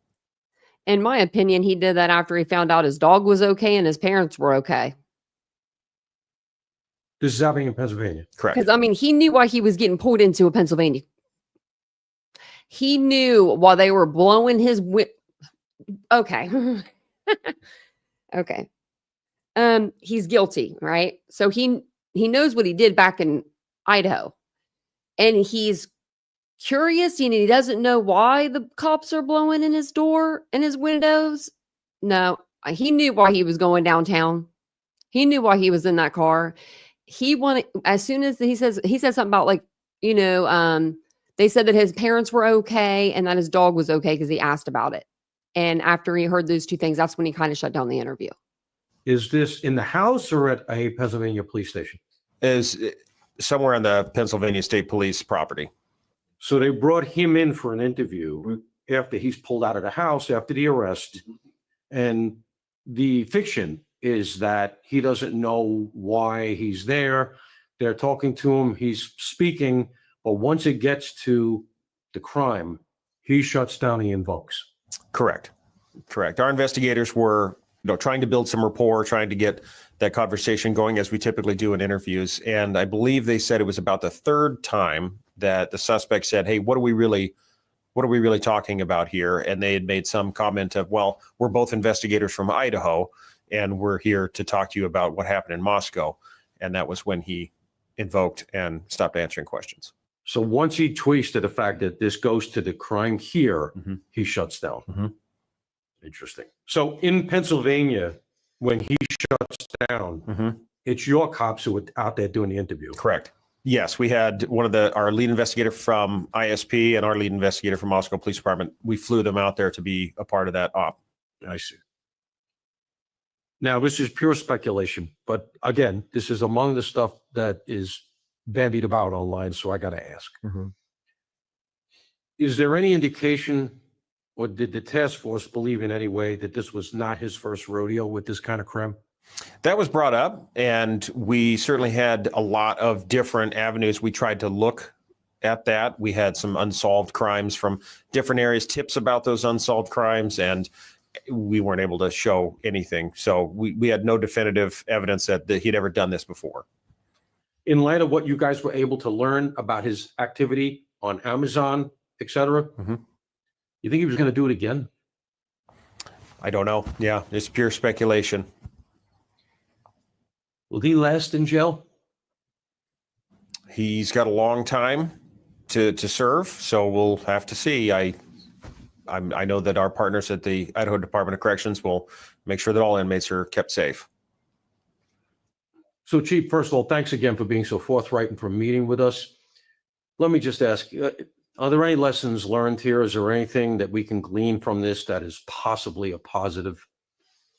Yes, I believe so. Number one is the fact that we have a very positive relationship with our community, and they had our backs throughout this investigation, and they knew that we were going to do really good work, and we were able to do that for them. And we want to continue to do that for them forever into the future. Certainly on a law enforcement standpoint, there's always lessons to be learned. There's always, I wouldn't say mistakes that were made, but we could have done things better. Myself personally was a part of the communications team. We were not prepared for that. And so that is something now that I am chief, is I'm trying to prepare my administrators to be better ready for if that onslaught ever occurs again, so they're not caught on their heels like I was. So, Chief, we're here at the site. Obviously, the house is gone. Now, I got to ask you, there was some contention about whether or not the house should stay. And, the school, my understanding, had taken the house over and they wanted it gone. How did the task force feel about that? Their stuff is still out there. Look at that. That's sad. I'm Musan. I was about to say, yeah, no, it was. I was like, I hear it one more time. If I say it one more time, I was going to scream. But look at their stuff still out there. That's sad. Like, it's really like crazy how it's still there. Like it's like you can see the little things. Oh, it's sad. You know, I think there were a lot of mixed emotions with everything surrounding this case, and same was true for within What are you guys gonna demolish put the there? house. But you know, I think that the decision was just made. It was time, and that would kind of help get us towards maybe a little bit more towards closure. The prosecutor's office made the call, or who made the call on, okay, let the house, I know it went to the judge, but had they at that point decided we're not going to fight it any longer? Yeah, the university took over ownership and I think made that decision, obviously in talking with the prosecutor to make sure that they were on board with it. And ultimately they said, okay, just do it. I know they got to stay at one point, but and then they eventually said, okay. So, and they had mapped the house though before this, right? They had done video and everything else. So I'd been here before when the house was here, and this area in front was a front yard. You could park here. The kids had cars parked here, etc. And then the house was a little bit back. Correct. The first floor was only accessible here. You couldn't get to the first floor from the back. It was just here. You came in on the bottom floor here. So I bring that up because of this issue with the DoorDash driver. So according to the timeline, Xana had ordered DoorDash not more than 5-10 minutes before the murders.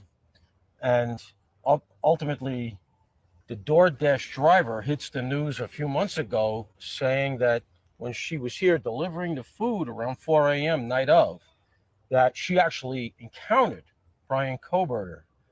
Now, in light of what you and I have already spoken about, that Kohberger parked out back, would have accessed from back there, and the DoorDash driver pulled up here. How does her story jive? Yeah, in relation to the DoorDash driver, I know there was some conversations about that.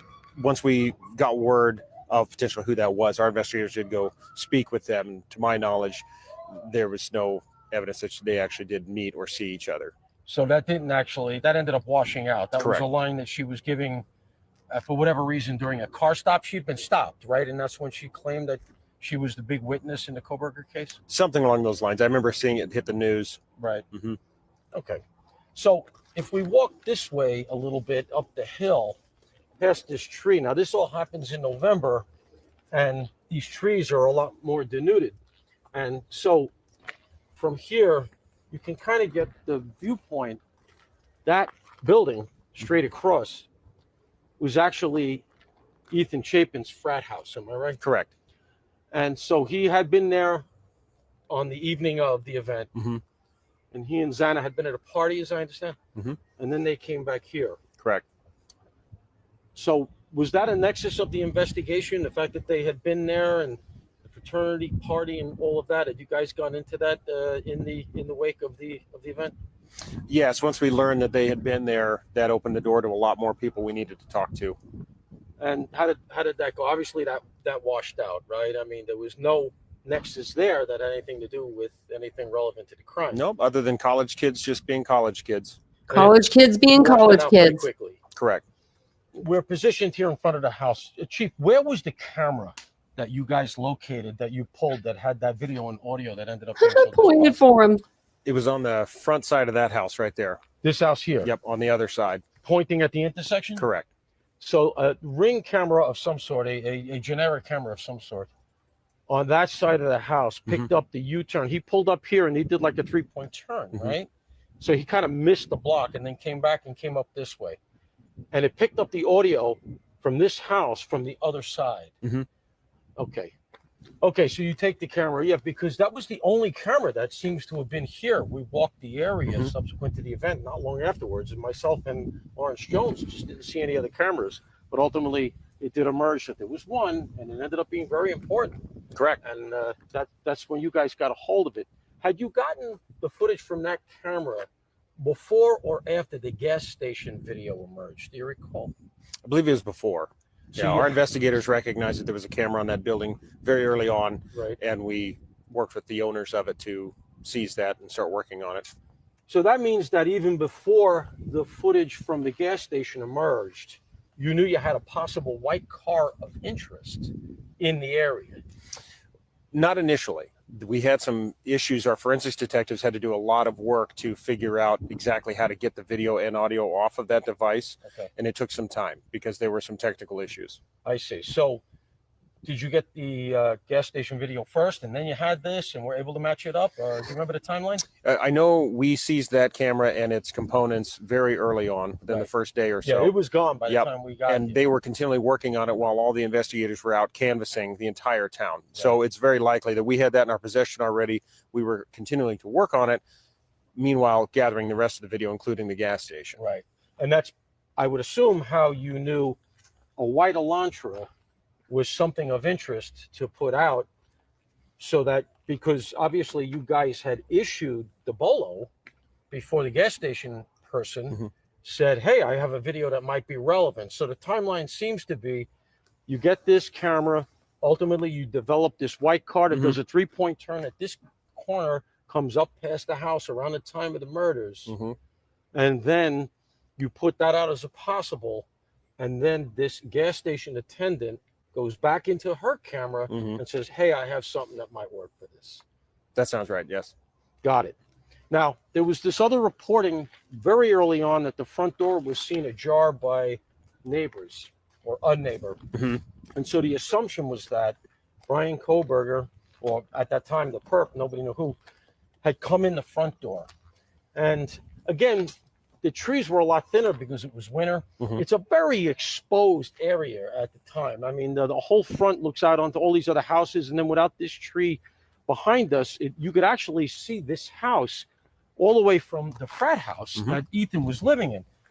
So, you know, it struck me when I got out here, he came in this front door and did what he did. Look, anything is possible.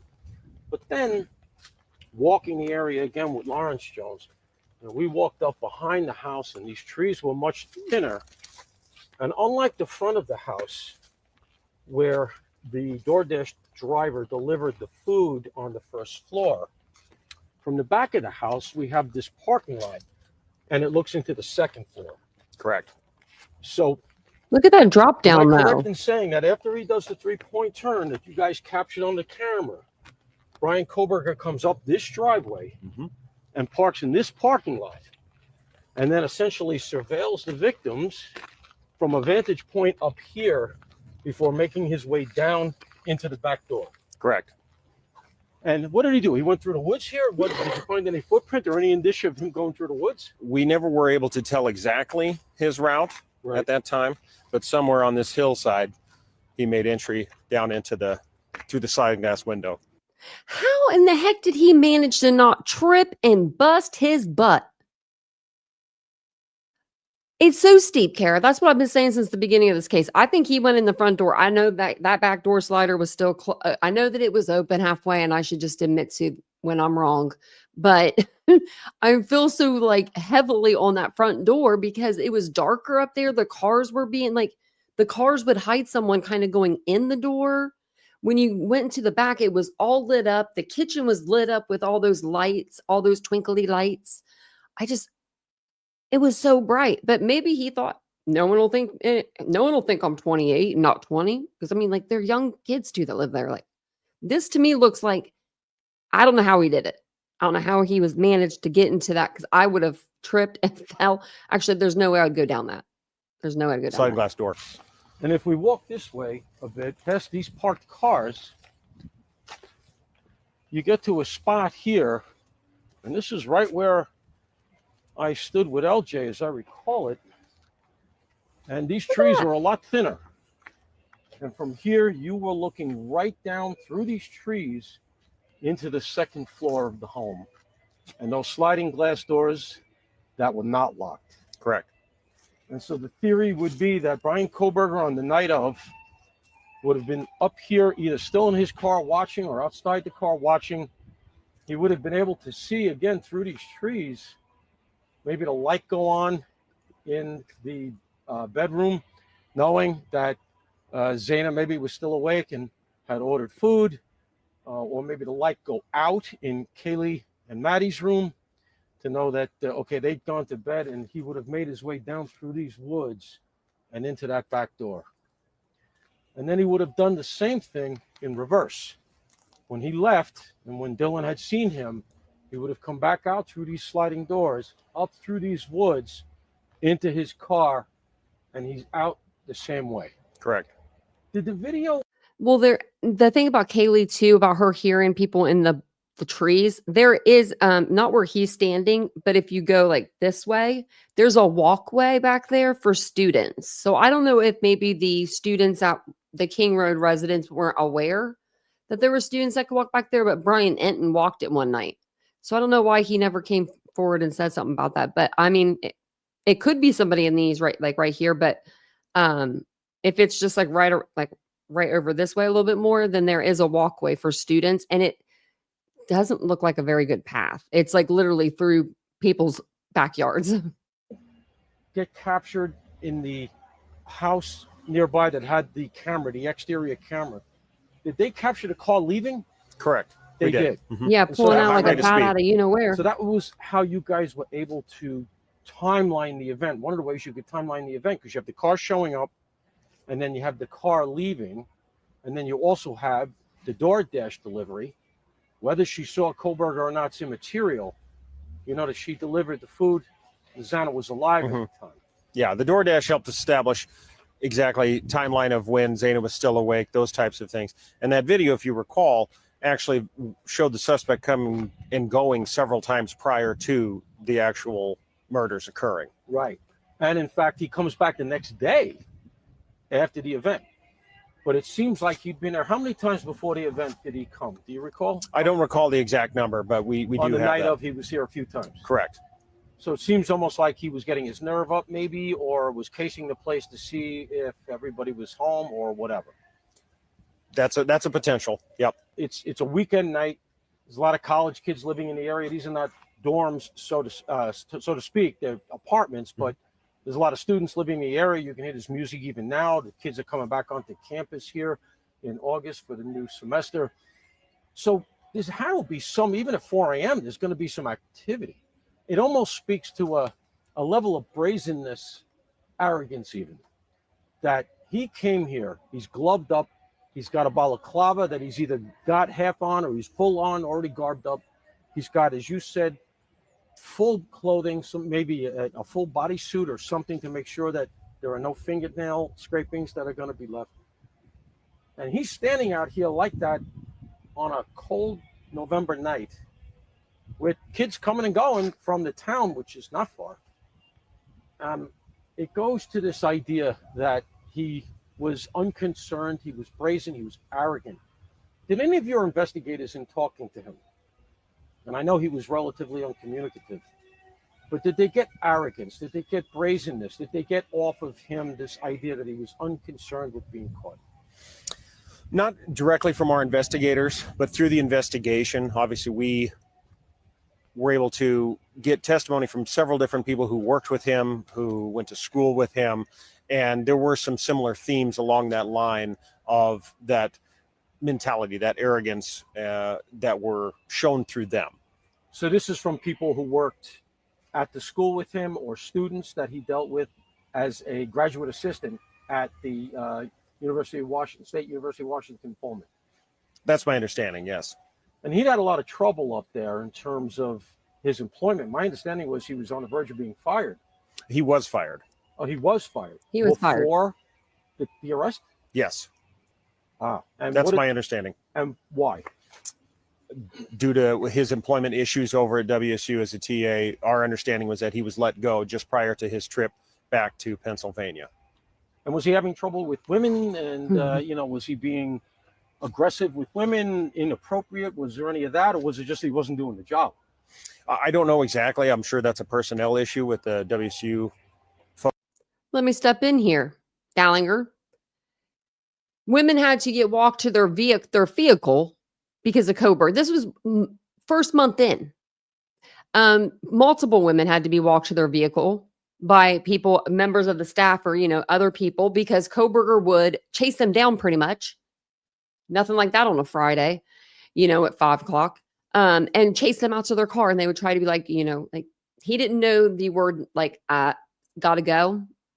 You know, so he would also stand in their doorway or he would hover over their shoulders. He made people feel uncomfortable, very uncomfortable. He also graded women worse than he graded the guys. He also would show up to the men's lectures that the professors were having, but the women professors, no lectures. He was late or he would leave. He would go grab some coffee and come back. That to me is like that's just a move. You know what I mean? That you don't do.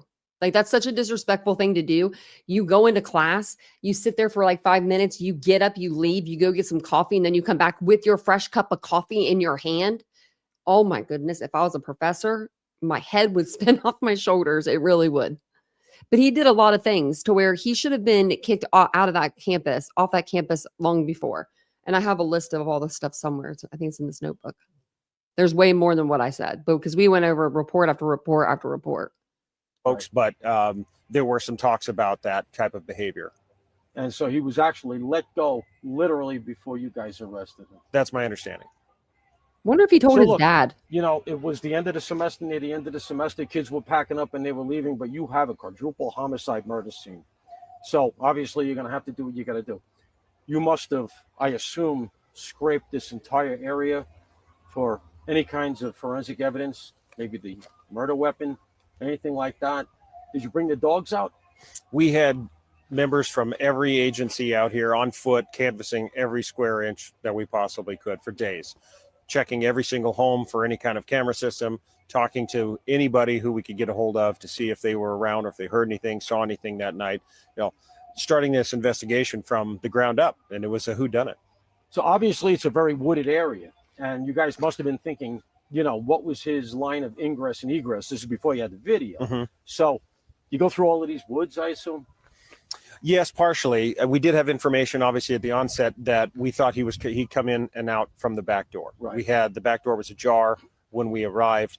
Dylan's testimony about seeing him heading in the direction of the back door. So that obviously led us to this area. Now, one thing I always thought, and this is just me, that maybe he might have been going to back up to the third floor to get the knife sheath, but then he saw Dylan and then he went out the back door. But I don't know. Maybe he was going towards the back door. Now that we're getting more stuff out, you know. we do know about this area is vehicularly, there's only one way in, one way out. Right. And so that does narrow that a bit. So if we're going to be looking for a car, we know exactly which way they're going to be coming in and exactly which way they're going to be out. Right. If they're on foot, certainly there are other areas that they could go, and we looked at those.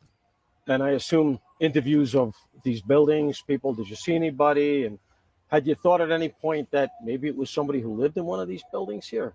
Everything was on the table. And the early days of this investigation, we were looking at absolutely everything and everyone.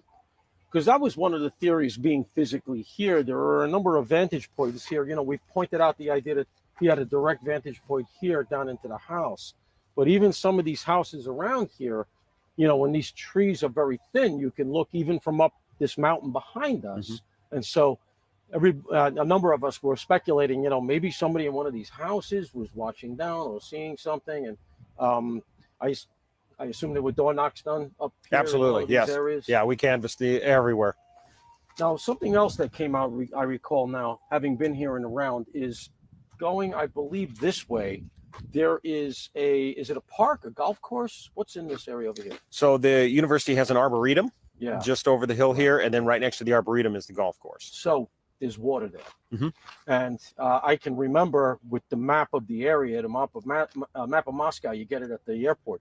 I had it down in front of me, and I saw all these nearby bodies of water adjacent to this area here. Did you guys ever go out, canvass that area, drag any of those ponds or any of that stuff? Yeah, we were looking at all the different possibilities. And then once we got the information from cell phone data about the route that was likely taken to and from, that led us to looking at other areas as well. And in fact, the route he took goes by a river.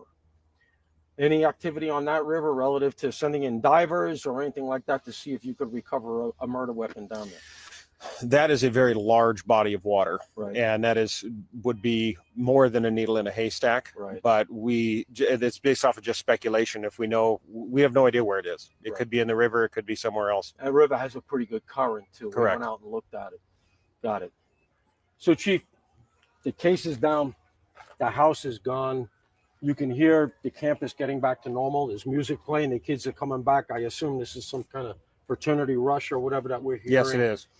Am I correct in saying that the school, the community here, the kids coming in, even if they're not from Idaho, you know, this is something everybody wants to put behind them, that they want to move on with their careers, heal up, look forward. Absolutely. Yeah. Yeah. And I think that's very much the feeling. You know, from the onset, our goal as law enforcement was to find the person and hold them accountable for doing this horrible, horrible act. And we did that. And now he's going to spend the rest of his life in prison. But here in town, this is what we want. We want the college kids to come here, to be excited, to start that new era of their life, that new chapter of their life, and to be safe doing that. And that is what That's we're a here band for. I could hear. And is the school facilitating? Absolutely. They're holding events Just and put a light this on? kind of thing. And does it come up in the context of the students coming here to school? Is it still an issue? You're still hearing about it? I think it's still very fresh and it's going to take some time. But from my perspective, it seems like we're getting back to a level of normalcy that we haven't seen in many years. And that's only because you guys took the case down. 2 years. Once again, congrats. Thank you very much. Thank you. Hasn't been many, but hasn't been many, but it's been a lot. It's been a lot. I'm glad that you could hear the kids. Like, it sounded like the sorority or the fraternity house or whatever it is, the fraternity house, probably. You could hear like a band or something, maybe. Oh, because Banfield right there. That's why you could hear them. I'm like, I feel like I could hear a band playing, but so that was kind of sad hearing that in the background, you know, like they felt safe there. And you could tell with the trees like that. That's why they probably didn't care about in their minds, you know, they live in little old Moscow, you know, and they probably thought, well, we only have to deal with like the trees not being like fully, you know, covered in leaves, like a few months out of the year. Like, right. You know, just, and they probably didn't even think anything about, you know, getting any curtains or a lot of blinds or anything put up. I wish they would have thought about that more. Because people can just look right in. But I was the same way. I can't say I wasn't. I was worse. I did not care. When I was younger, I would just like let my blinds be open. And my mom would come in and be like, "Will you shut your blinds? The whole neighborhood does not need to see what you're doing." And I'm like, "Well, then why are they looking over here?" But I didn't understand it. Do you know what I mean? Like, I didn't understand. And then this little boy, he lived across the street. I heard his brother yelling one night. And I'm like, what is Brandon yelling about? And this little boy was trying to peek in my bedroom window. He was little too. My mom was like, see, that's what happens when you have your bedroom window open. I said, well, I think I stopped. I probably shut it after that. Hey, Aries. But, that was a pretty good report, I thought. I thought that was a really good report. And that was another thing that I learned about the car. It was since you just said something about the Elantra. I thought we heard this anyway. And the way they described it too, even in the documents, like they took like parts of the car.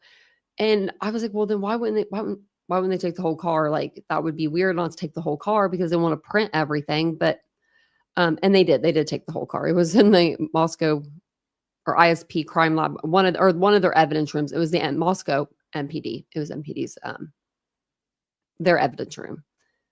Yeah. He asked some of the harder questions too.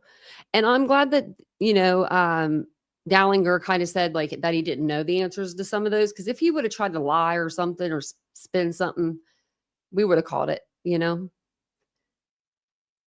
And then, you know, we had someone in here just yelling Bolo for like a half hour to an hour. Bolo.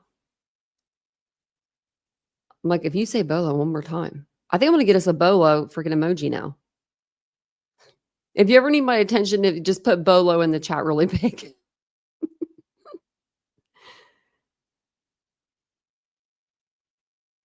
Are they?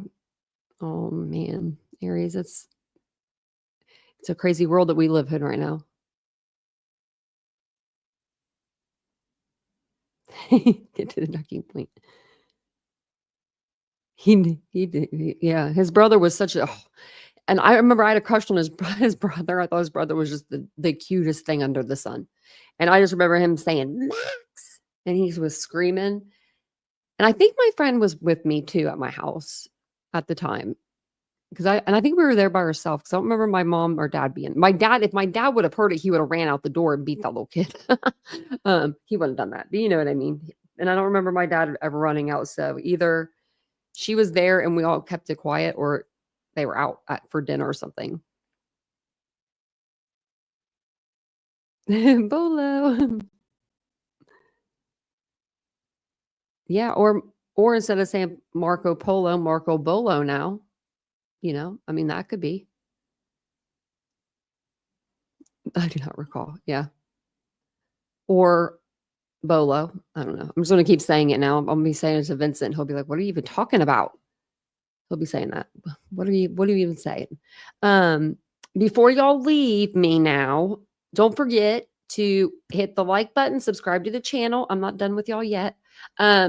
We did go over the body cam footage. If you guys haven't seen it, I'm sure everybody's seen it now. Doodlebug was awesome. And as soon as that thing dropped at Long Crime, she was in the chat. She was like, hey, they dropped the body cam. So it's on it was like 2 lives ago. I think we watched that. Then there was some crime scene photos, not just some, but there was like, how many, 400 and some? Let's see. I don't know if that doesn't give me an exact amount. More than I can count. They did, I can tell you where they did take pictures from though.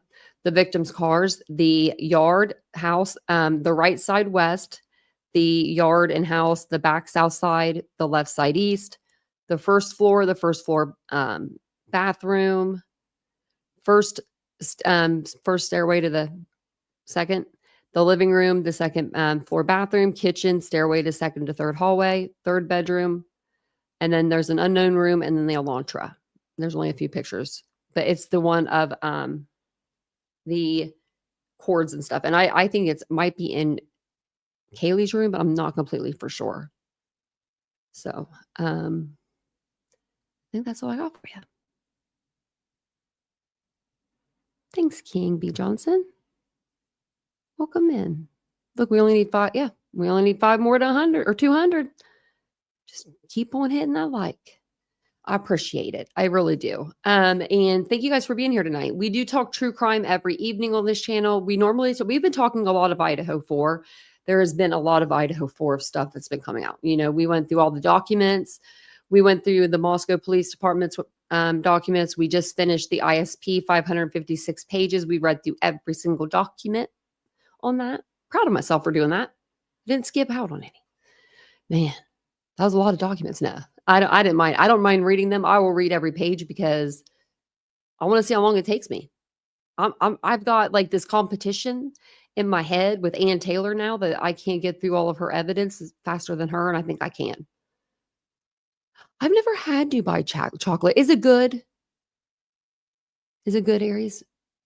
Is it like milk chocolate? Is it like, or is it like, because my friend Sharma got some, and I saw it on her TikTok, and she said it was expensive, but I think her son wanted to try it. Maybe chocolate pistachio. Oh, that sounds good. I could do that. You know who has the best chocolate? Just if anyone's listening out there in California, you know, maybe someone I know, little C's chocolate, milk chocolate from C's chocolate. I love C's chocolate. I was telling Vincent today. I was like, we need to tell your mom to go visit her son, her other son, and so she can walk the mall and get us some chocolate. I know, I want chocolate too. Yeah, it's 11:07 and now I want chocolate. And if you guys are just now coming in, you just missed the live. If you're like, what are you guys talking about? We're talking about chocolate now. They make Switzerland does. This is just like a place. It's called C's. SEEs, and they make it there like in the shop, and they give you like sample after sample after sample, and you won't even need any more chocolate because they filled you up when you go in there. But we always end up getting a lot. I like the milk chocolate, and I haven't had it in a couple of years because we haven't been out to California. So hopefully next year this time, hopefully we'll make it out to California. Chocolate's way better than vanilla. Some keto ice cream. AZ, what's that?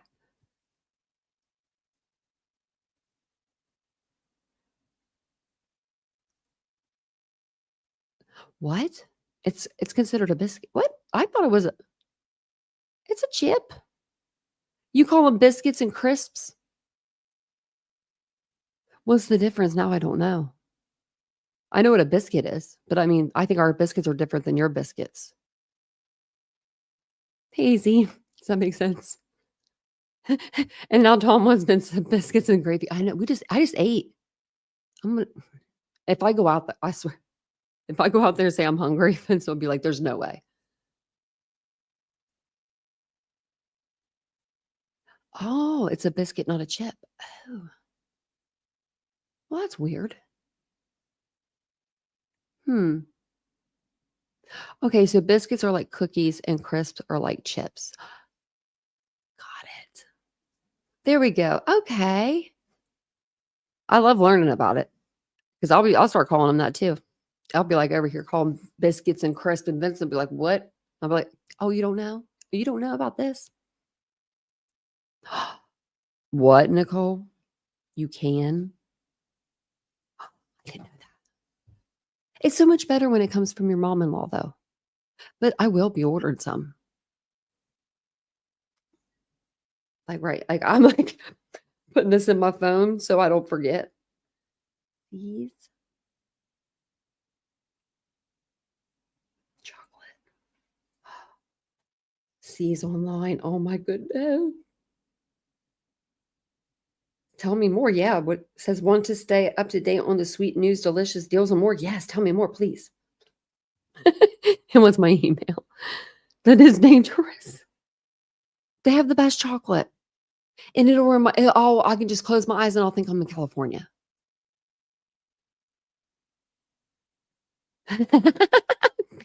B or King B, they are. They're gonna be like, someone's going to think he is. He better just, you better just chill. He better just chill. European biscuit is a cookie. Wow. I know that there's different names for stuff. Like I know people in the South call in the United States, people in the South, they call carts. We call them carts. Y'all call them buggies. And I think buggy is a cute little name. Like a little buggy. And then I know that some people I don't know where this is from because someone in Ohio used to talk like this and I didn't understand where she got it. But like the car trunk, some people will call it the boot of the car. I know like those ones. Or creek and crick.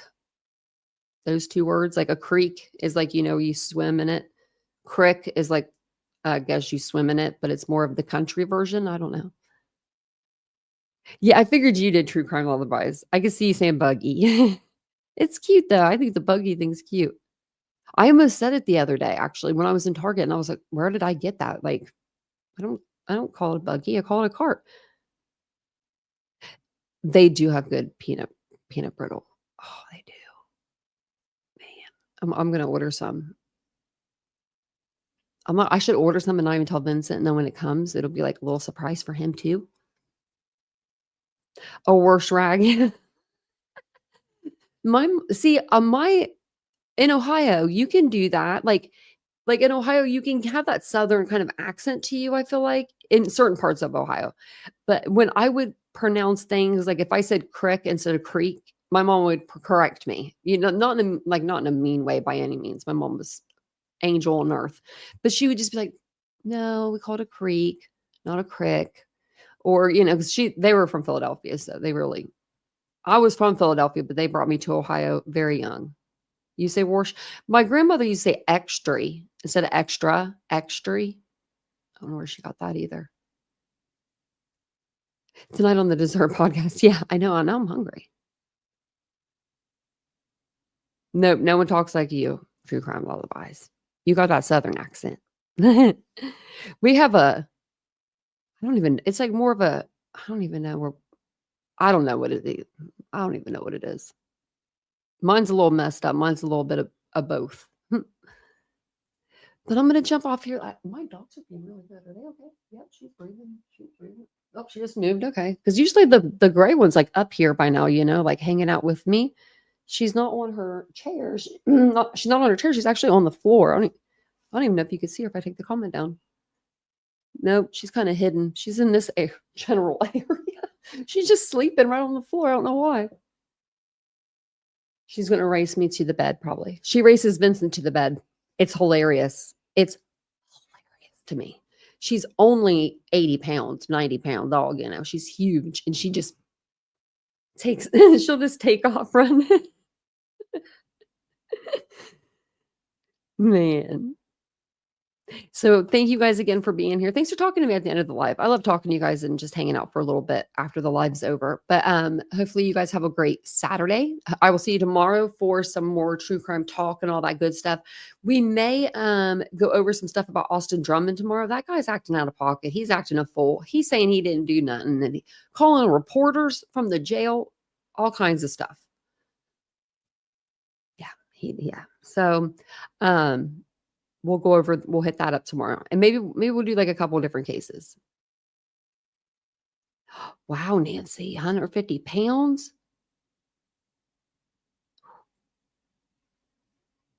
That's a big one. Okay, that's like both mine.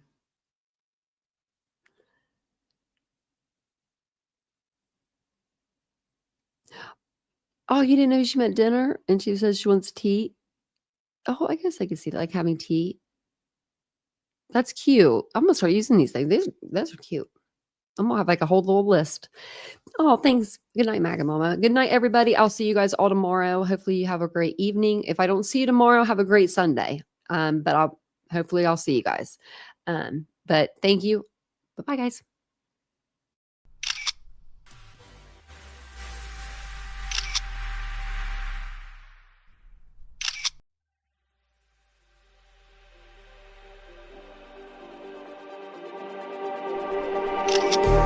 Just like the street lights lit this town, like a fire in a blaze, gotta burn it down. Can't be afraid to leave this out.